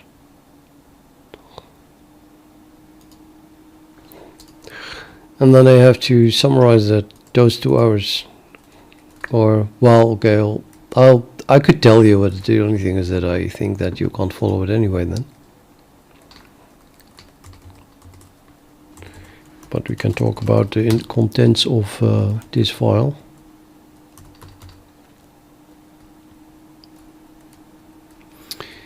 I have a big number and okay, I'm going to explain this to Kroken, okay?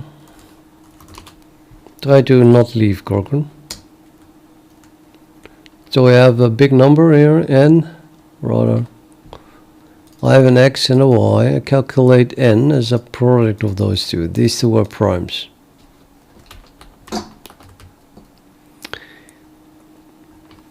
Then we do an estimate for the square root of n. So I'm somewhere in the middle. Take the ceiling so it is an integer. And then we calculate an L and a K from those values. Where L is going to be small if x and y are close to m.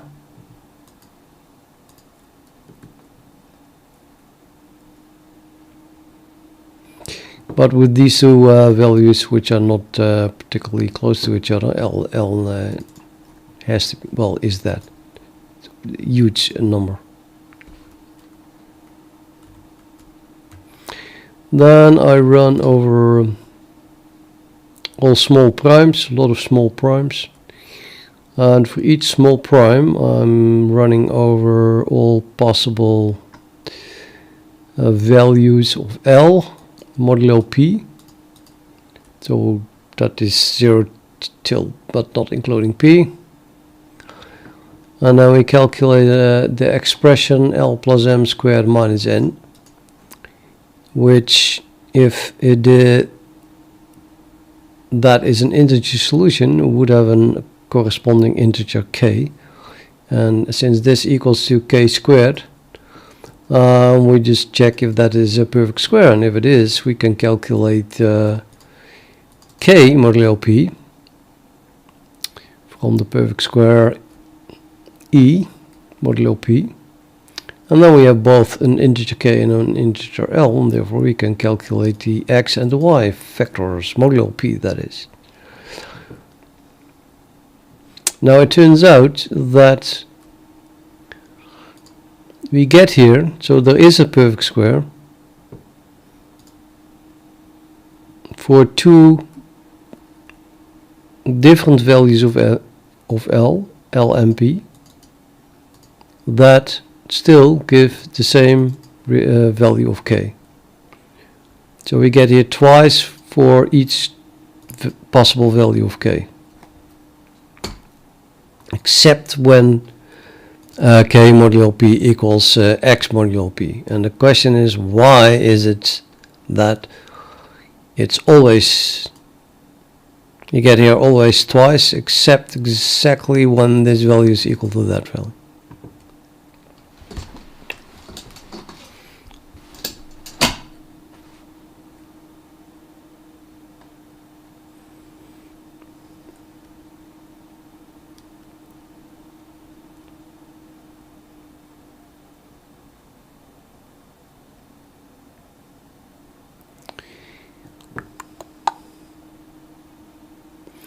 Well, a continuous thing around, I think, if we get the same value of k, shouldn't it be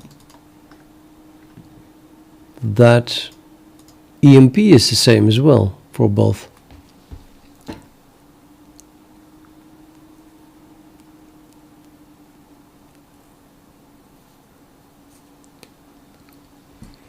Well, I'm not even sure actually.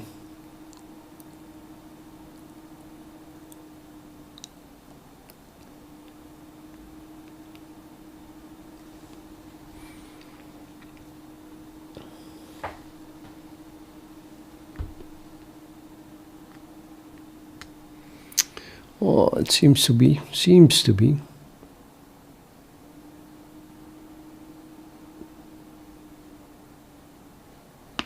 If that's the case, then you would say, well, then we have two values of L, because L plus m, and then the value, the negative value of that.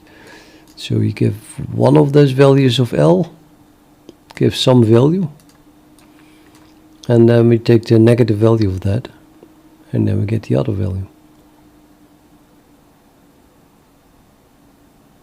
Yep, and that's the reason.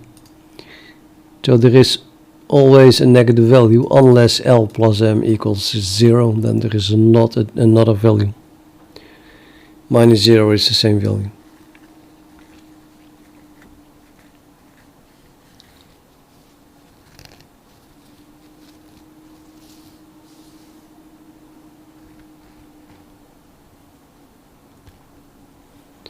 Those modulo things are very nasty. They give rise to me doing negative values and stuff like that.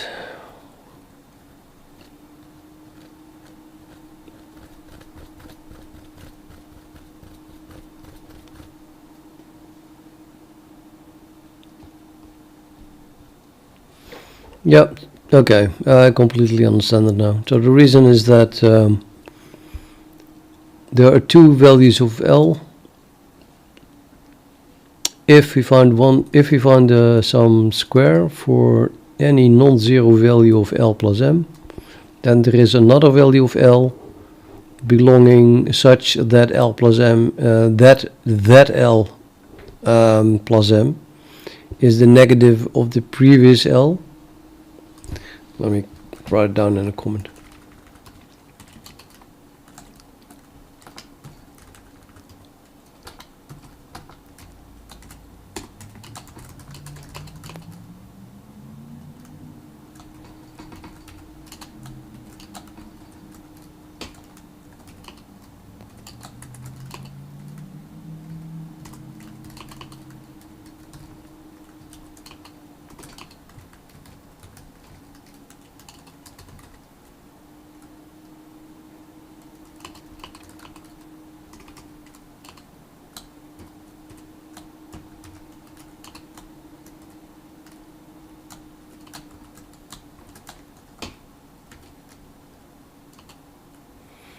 Yeah, Steve's back.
Till then we have a different L, but we have the same K.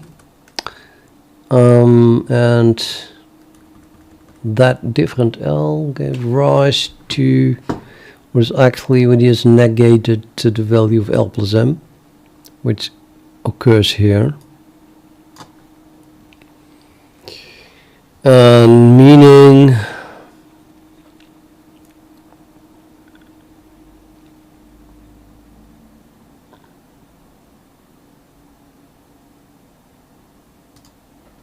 see, I think that it just means so we swap X and Y and negate them both.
Only I'm implying modulo P everywhere, right?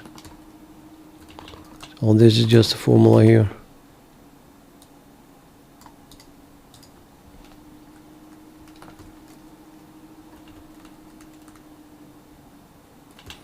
I don't know how to formulate it yet.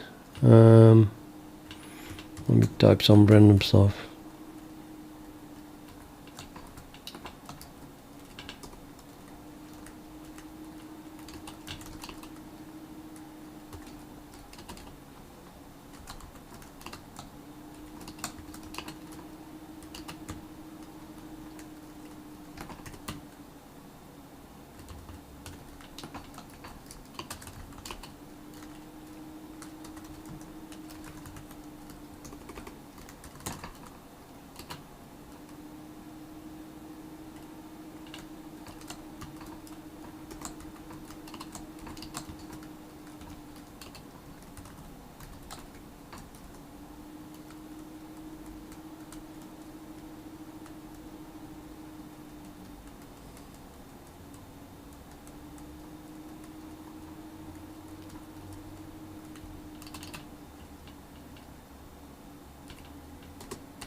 Why do I get now that x is just negated?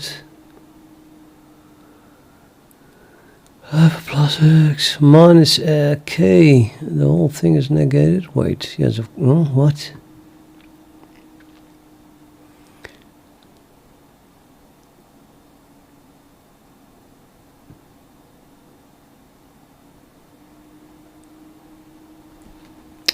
Yeah, because I'm an idiot. This is plus k.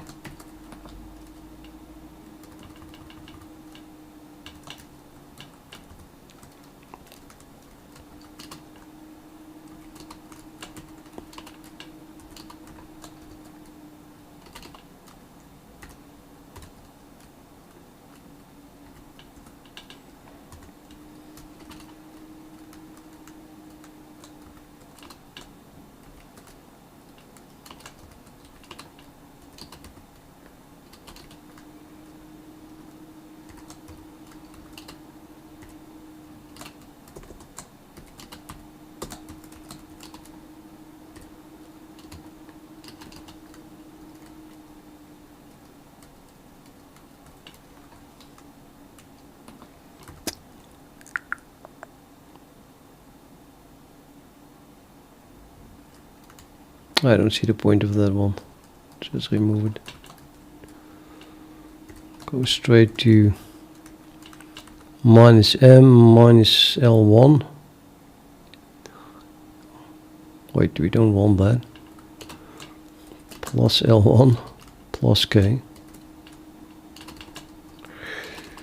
That's minus x1.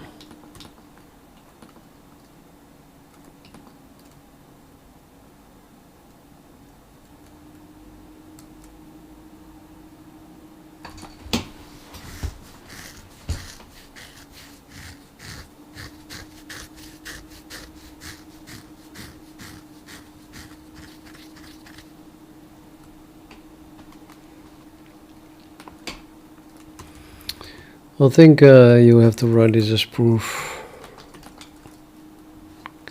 Not sure. Anyone knows that?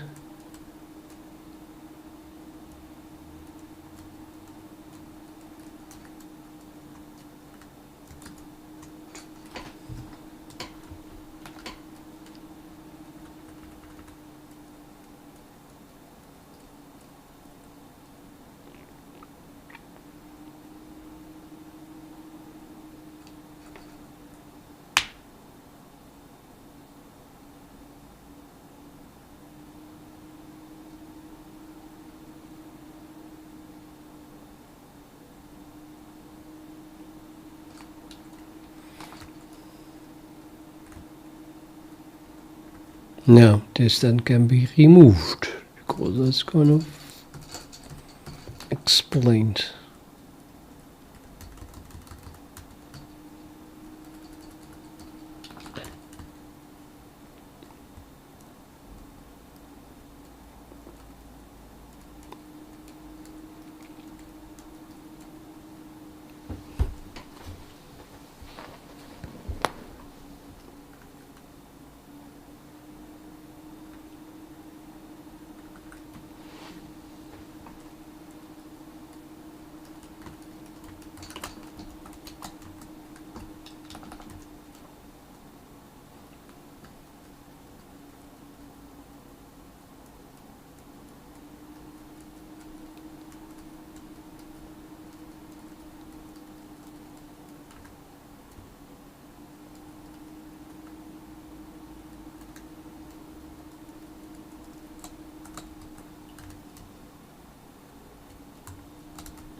Yeah,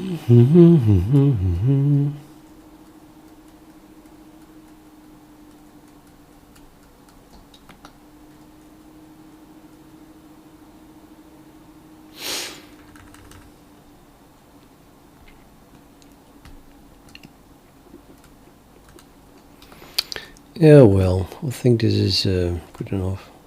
Enough.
What else can we say about this?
No. Minus him.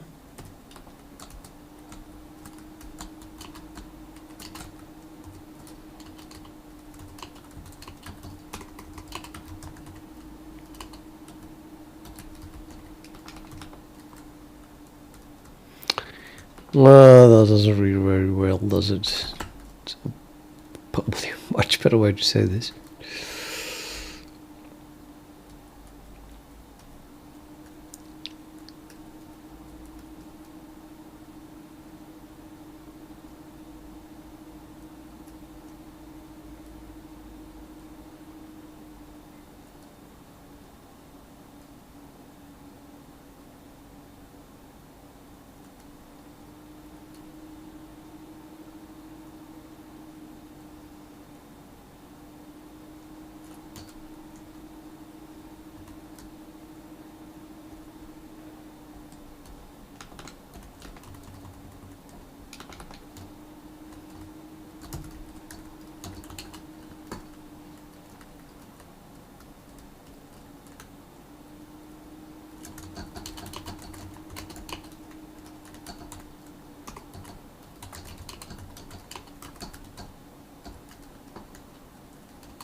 Oh, can we prove this? I think I have to use this, right?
Missing something. It's not K, K, K, K, K, K, K.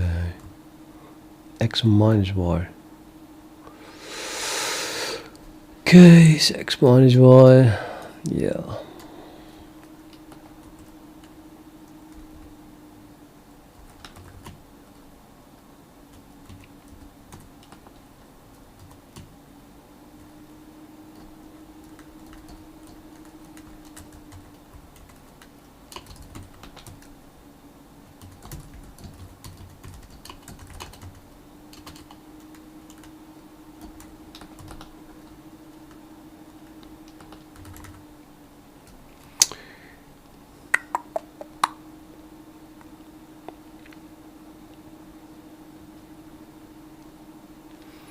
I get to eat when Post Bunny leaves.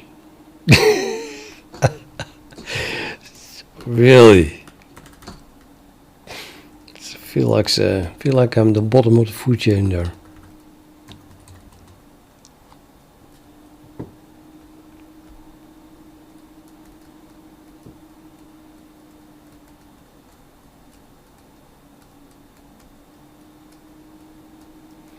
I want to find an argument that tells me how many solutions there are.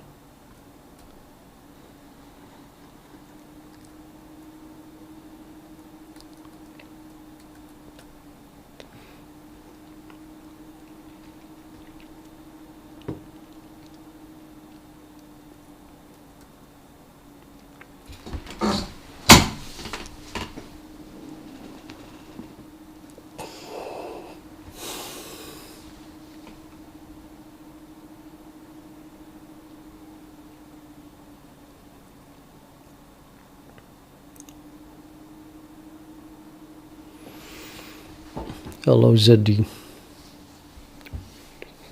Looks like a D.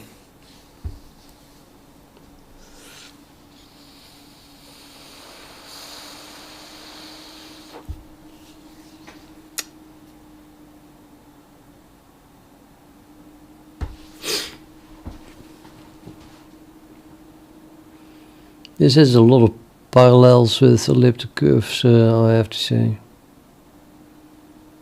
Well, not elliptic curves but the solutions of elliptic curves over field with characteristic 2. Just saying.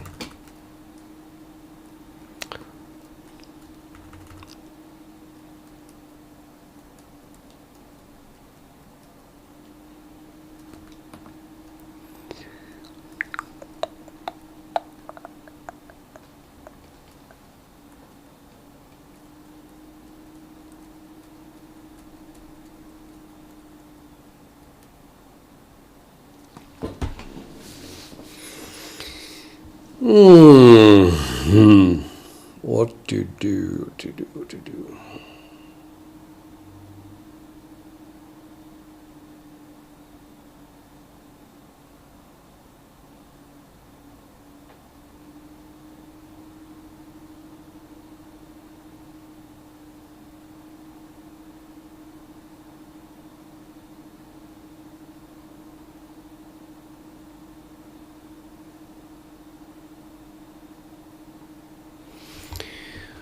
Okay, so what we saw was that for a given m, so for a given n,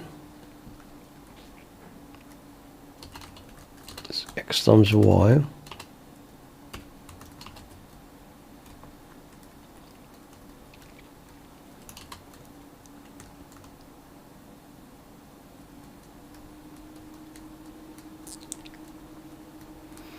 it seems that you just get a solution for every value of x, isn't it? Except 0.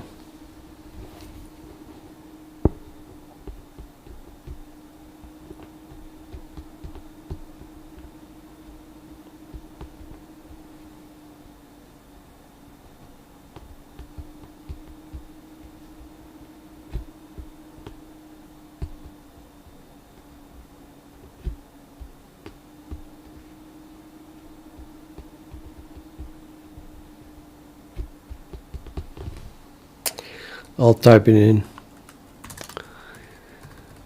Oh, it seems that there should be a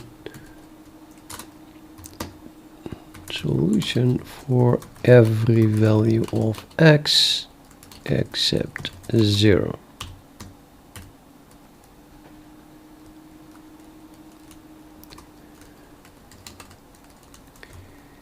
Giving rise to p minus 1 solutions.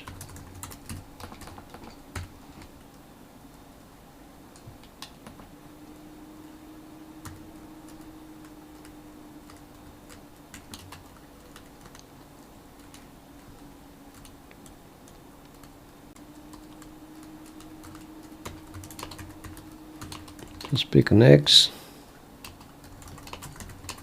And then calculate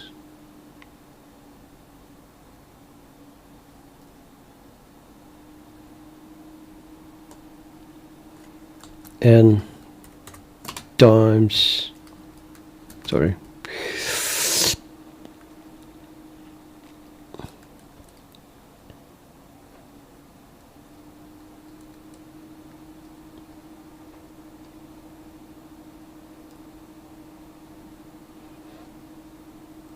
I'm not sure. Isn't it that like every non-zero value has an inverse, right?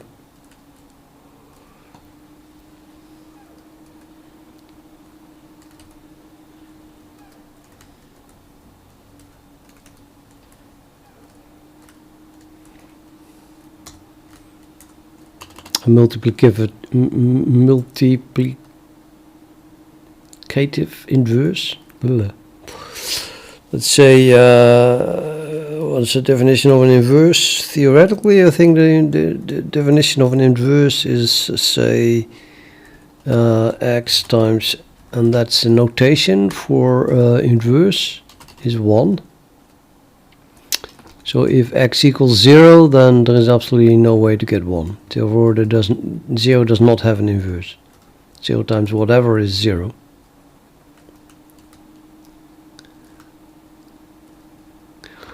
Also, 1 is its own inverse.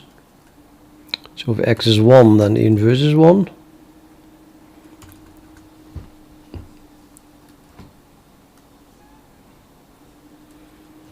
And then every other value has an inverse. So you can pair up every other value. Is that true for all cases? For example, if p is, for say all primes, if we get to, If p is 5, then we have 1, 2, 2, 3, or 4, right? So 0 does not have an inverse, 1 has its own inverse, and then we can pair up probably 2 with 4, and then... Wait a minute, no, it's not. What do I have to multiply 2 with to get 1? Well, definitely not 0, because then you get 0. Definitely not 1, because then you get 2. But the 3 is the inverse. Yeah, okay, so 2 and 3 are each other inverse, and 4 is its own inverse.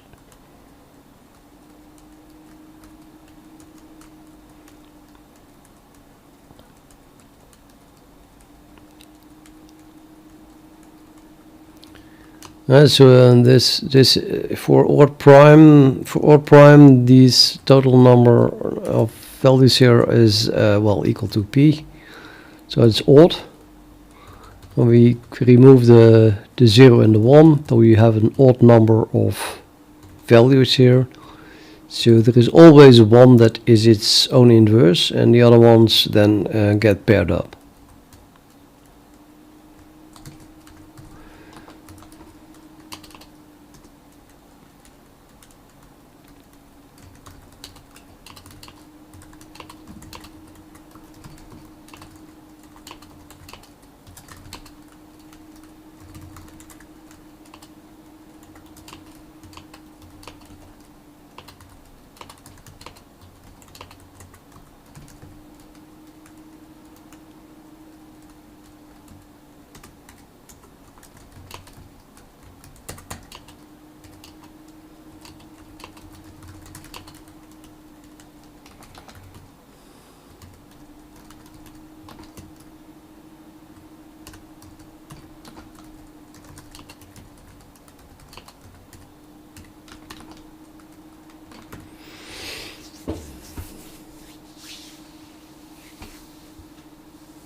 Okay, how can I find the y that belongs to this thing?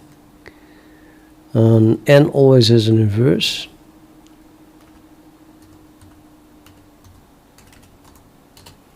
So since n is unequal 0, it has an inverse.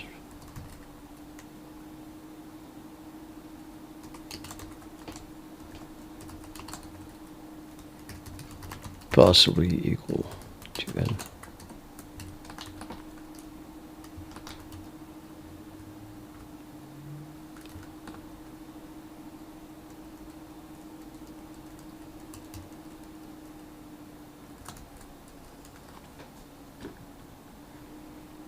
Okay, I want to calculate y. So we multiply, I guess, with n inverse from the right side.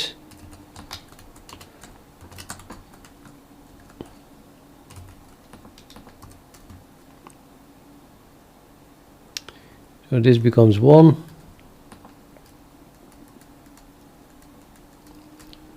And I multiply with x inverse from the left side.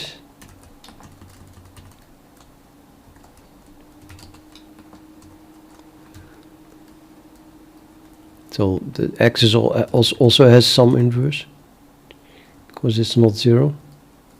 So now this becomes 1, and then 1 times y is just y.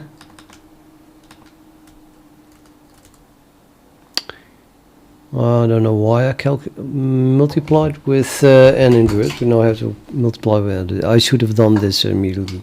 Just multiply with the inverse of x. Okay. So y equals x, the inverse of x times n.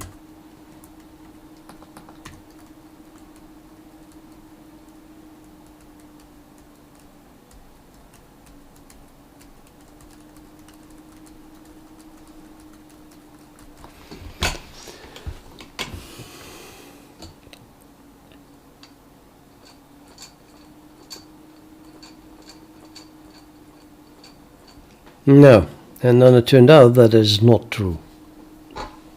It looks logical, this, but it is not true. Why?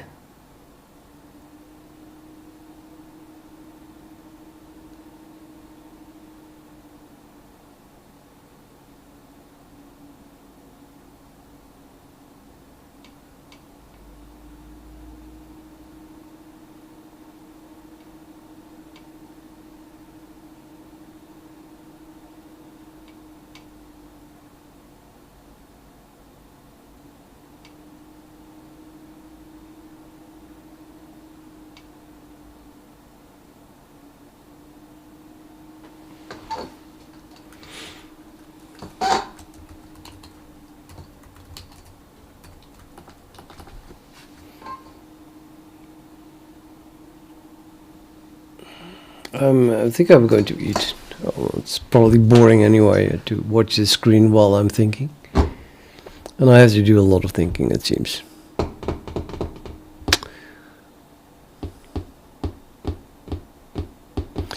I'll just tell the 4 viewers that I still have why I say that it is not correct or cannot be correct. It cannot be correct because I was counting the number of solutions. It's probably scrolled off already.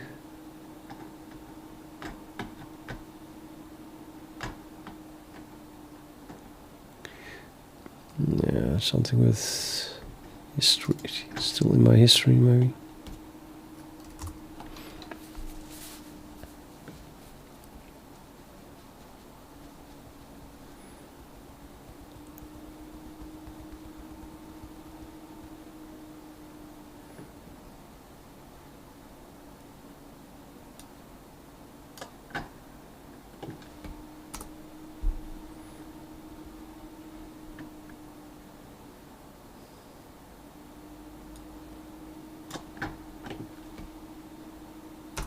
Yeah. So we'd expect to have p minus 1 divided by 2 results here. And 19 minus 1 is 18, divided by 2 is 9, yes. But it doesn't hold for this one. So if you look at the mod 23 solutions that we have, grab, well, I guess that should get all of them. A bit too much even.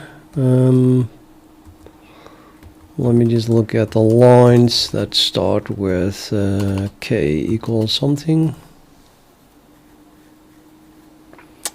Oh, wait a minute. No, I'm having a little bit too many 23s. I just want that one. So I said pick any x, 1, and find the inverse of x and multiply that by n, and then you get y. So the inverse of 1 is 1 times n is 4 is 4. So y is 4. And indeed 1 times 4 is 4.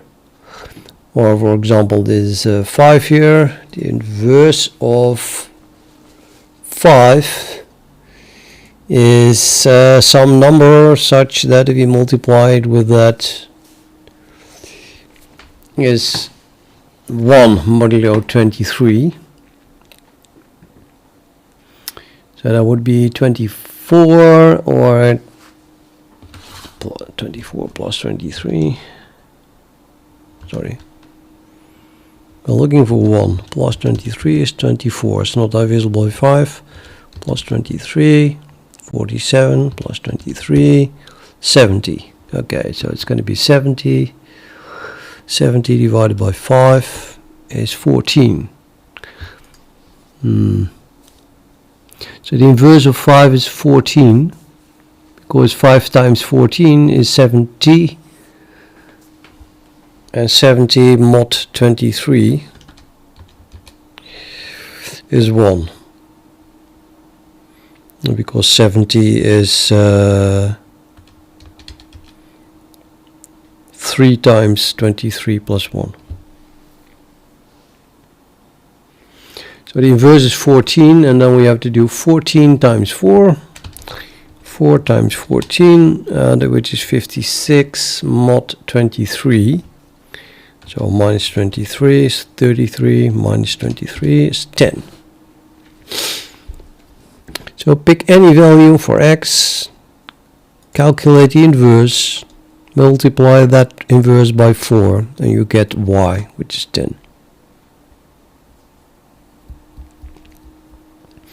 Now what happens, because we see here in this column 5, 20, 1, 15, etc., but we don't see 3. Not in this column anyway. No 3 is here, so I suspect that then I get a 9.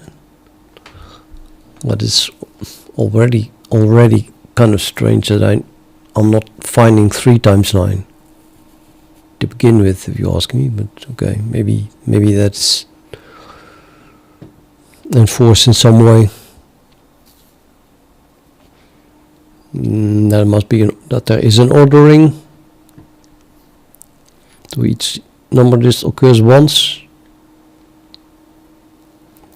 which then means that if I pick 3 and I get 9, then that's just that solution. Okay, so we cannot distinguish between x and y, so if you pick one, then you get the other one, but you don't know what, and they're just printed in a certain order here. Does it make any sense as well? If this 3 equals 4 times the inverse of 9, does that mean that that also holds the other way? So the right way around, I start with 9, then the 3 is 4 times the inverse of 9.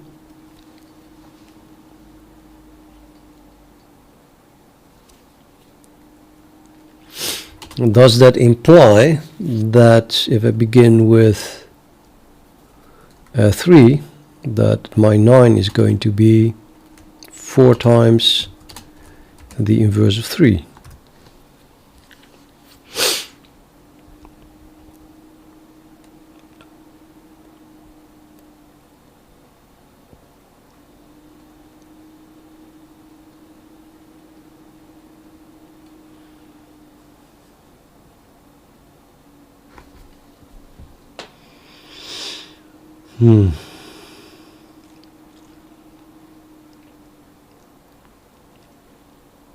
Yeah, totally. It's the same thing. Just multiply this with 9 on both sides.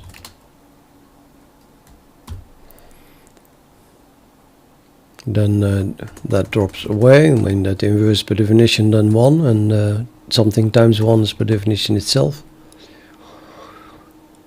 And I think we can also have, commutativity, or what is it called? That you can swap them. And then we multiply here with the inverse of 3. And also on the other side. And then again this drops all, it becomes 1, and then it's just 9, and then we have the same formula. Kind of logical, of course, but so with our formula, if this one implies that, then that one implies that. So they are indeed totally balanced, and I can just pick any and I get the other with this, using the same formula. Therefore 9 times 3 stands for 3 times 9.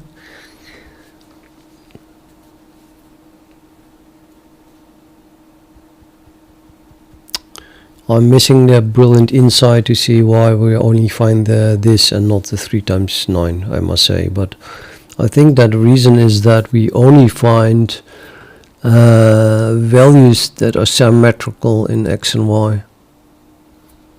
And the k value does not let us distinguish between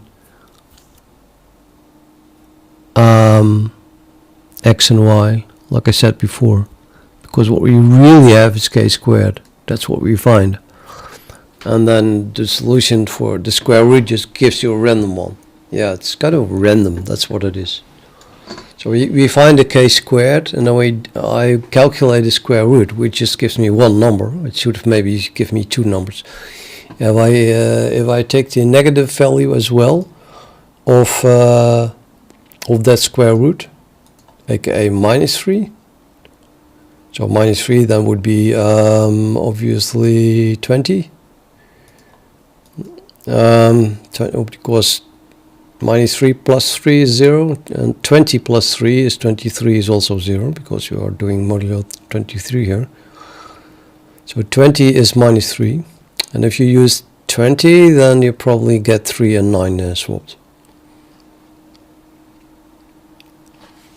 Yeah, the square root just returns 3, and therefore we get a 9 times 3 thing, and not the other way around.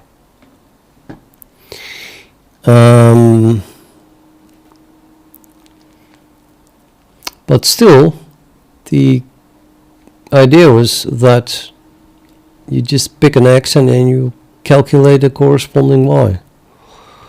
And I don't see a 2, nor a 19. So I do see a 19. I don't see a 21.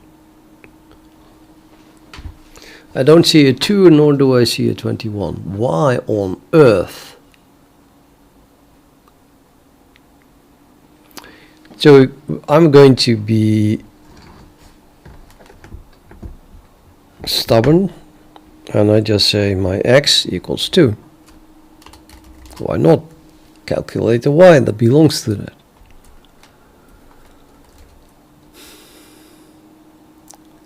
Now x must have an inverse. So what do I need to calculate 2 with in order to get 1? Well, 1 is 1 or 24, and 24 can be divided by 2, so the inverse of 2 is 12.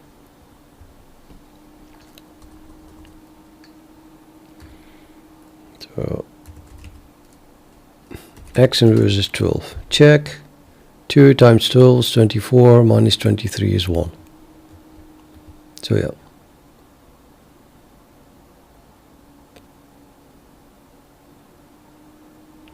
And now I have to calculate. I'm so confused now.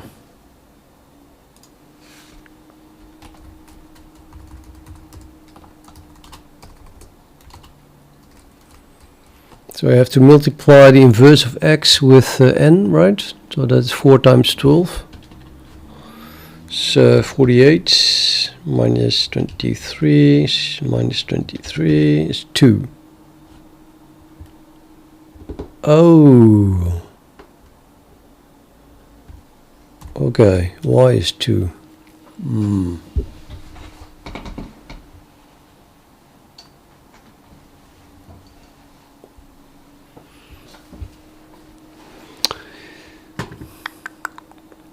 But it is a solution. Of course it is a solution. 4 equals 2 times 2.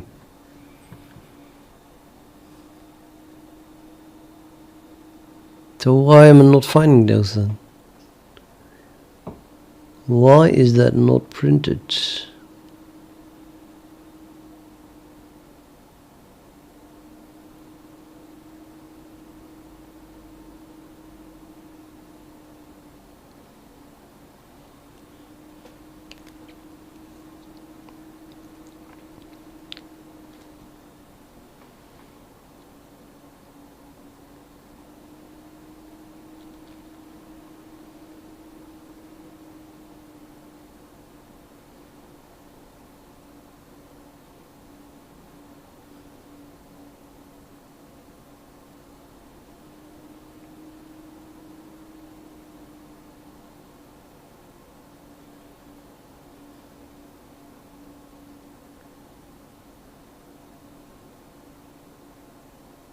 Yeah, I think Steve missed the part where I have 46 years of coding experience, of which 26 in C++.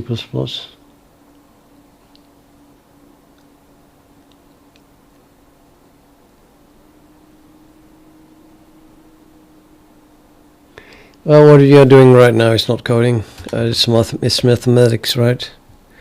Number theory. Why does my program not find solutions where x and y are different, equal? Because apparently that's the reason.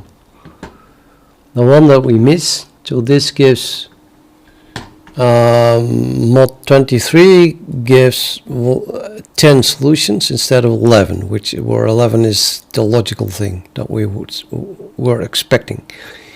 And the reason it's not giving me the 11th solution is because then x equals y.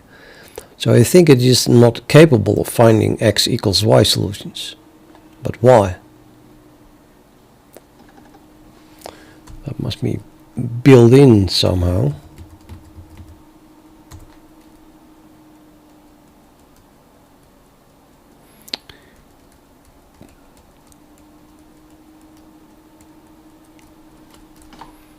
Steve, nah, not often, I guess.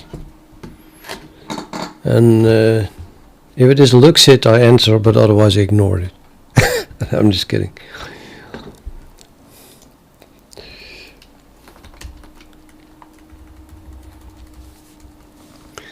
If I feel that the question is warranted to be asked in this form, then I answer it. Otherwise, I don't. And I can even explain, I think, when I think it is warranted. I think it is warranted when it's a question that actually makes use of the fact that I have a lot of experience in coding. But if it is just a question that you can look up in a C++ FAQ or Google it or something like that, and it has absolutely nothing to do with what I'm working on, then yeah, that I don't want to spend time into it, because I think it would just be boring for people to watch. If what I normally do isn't already boring, I have to admit that. But then at least I'm doing something that I find useful myself.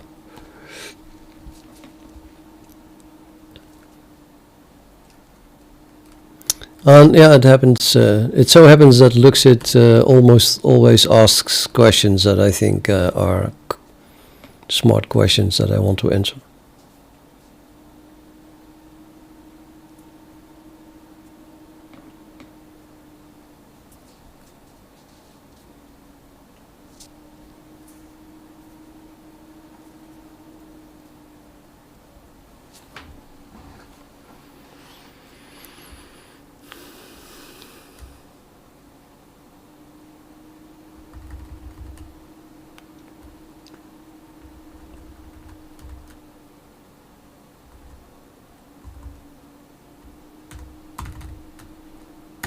Oh, no, well, there it is. The reason we don't find solutions where x equals y is because that's the solution where k equals 0. And we don't find k equals 0 because the only square that gives 0 as a square root is 0 itself.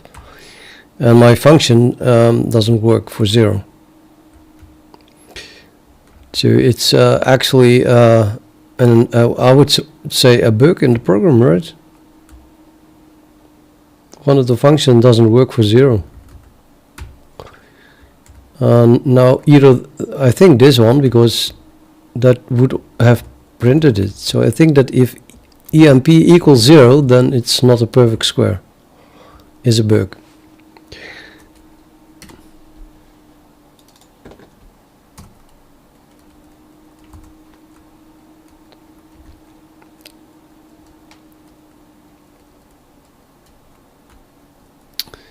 if n equals 0, then why would we never return anything?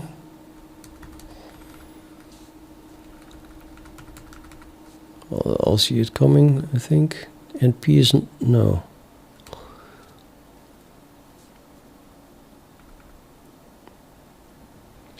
And q is 0.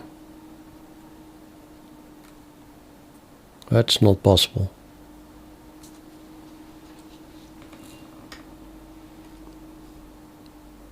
Yeah, 0 to the power 1. I'm assuming here that n stands for n to the power 1.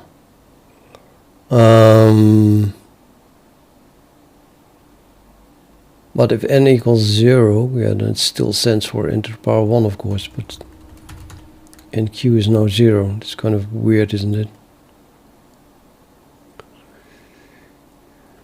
And then if even a single bit is set, we multiply our answer with 0, which gives 0, then np is 0, and we end up with np is 0, which means that it's, well, the reason was p divides, yeah, p divides 0, so I guess it's not a perfect square in that case. What we need it to return, I think this function is maybe correct. So what I really want is emp equals 0 or is a perfect square. I'm not sure. I'm gonna ask ChatGPT, see if it knows. It had to say some useful stuff here. It's telling me here about that stuff. So if let's use the same things here. N, right? No, it talks about A. So if A is 0, is that to be considered a perfect square modulo P or not?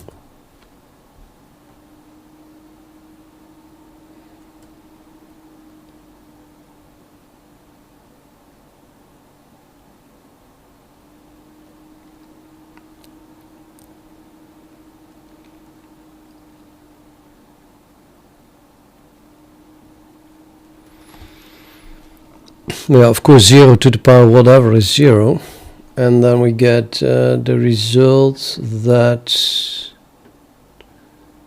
this P divides A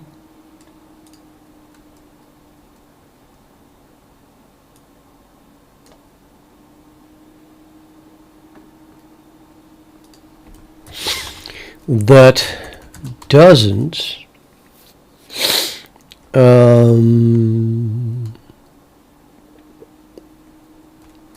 what is the word? Match?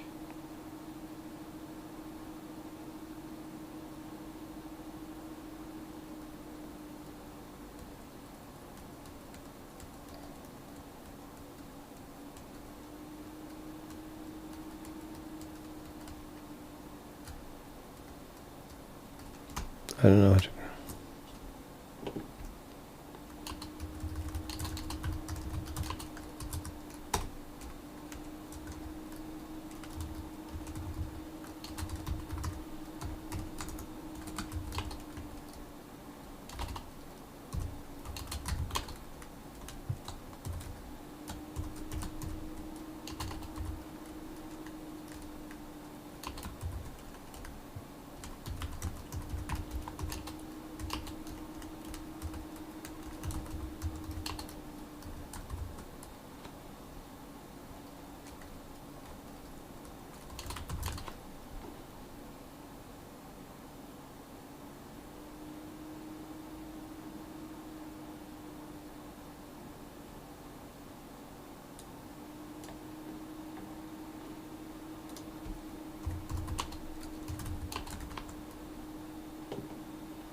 Yeah, let's figure it out. Let it figure it out.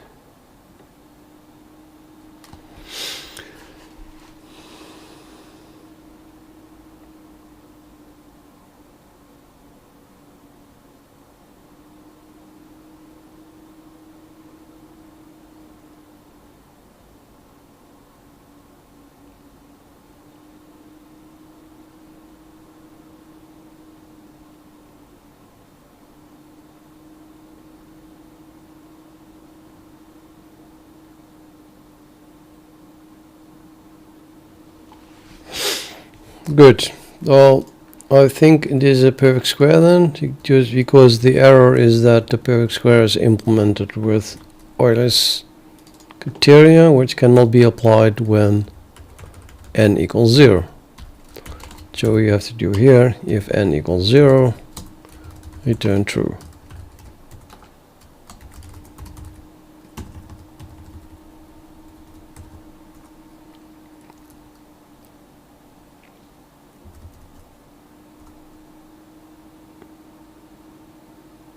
Disappointing. Oh no, I didn't run it. That would help, should help. Yep, now we have that one. So now we have 11 solutions, right? 1, 2, 3, 4, 5, 6, 7, 8, 9, 10, 11, 12 solutions. Why? Oh, also 21 there. Apparently I kicked out 2 of them. Suddenly you have 24 solutions. How? What in the...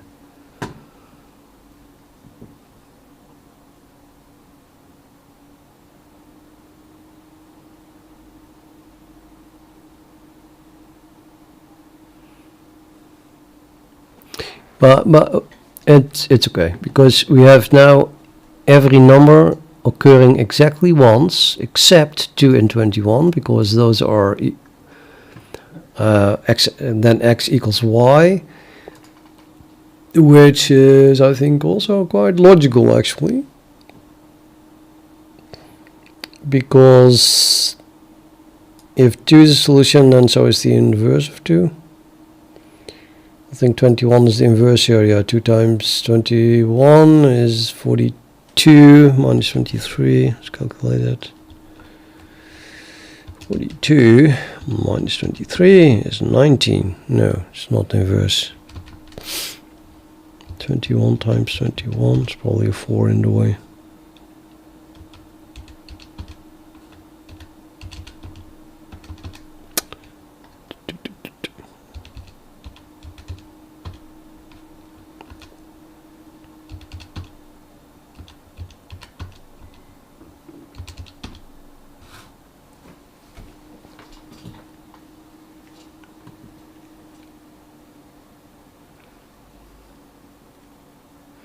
Yeah, okay. The conclusion that the total number of solutions was going to be p minus 1 divided by 2 was actually using the wrong, what is the word, premises, that x and y are different and that every value occurs. So it's just nonsense. Every value occurs, but some are paired up and some are paired up with themselves. So if I count the ones where they are different twice and the ones that where they are the same once, then we just have always exactly p solutions.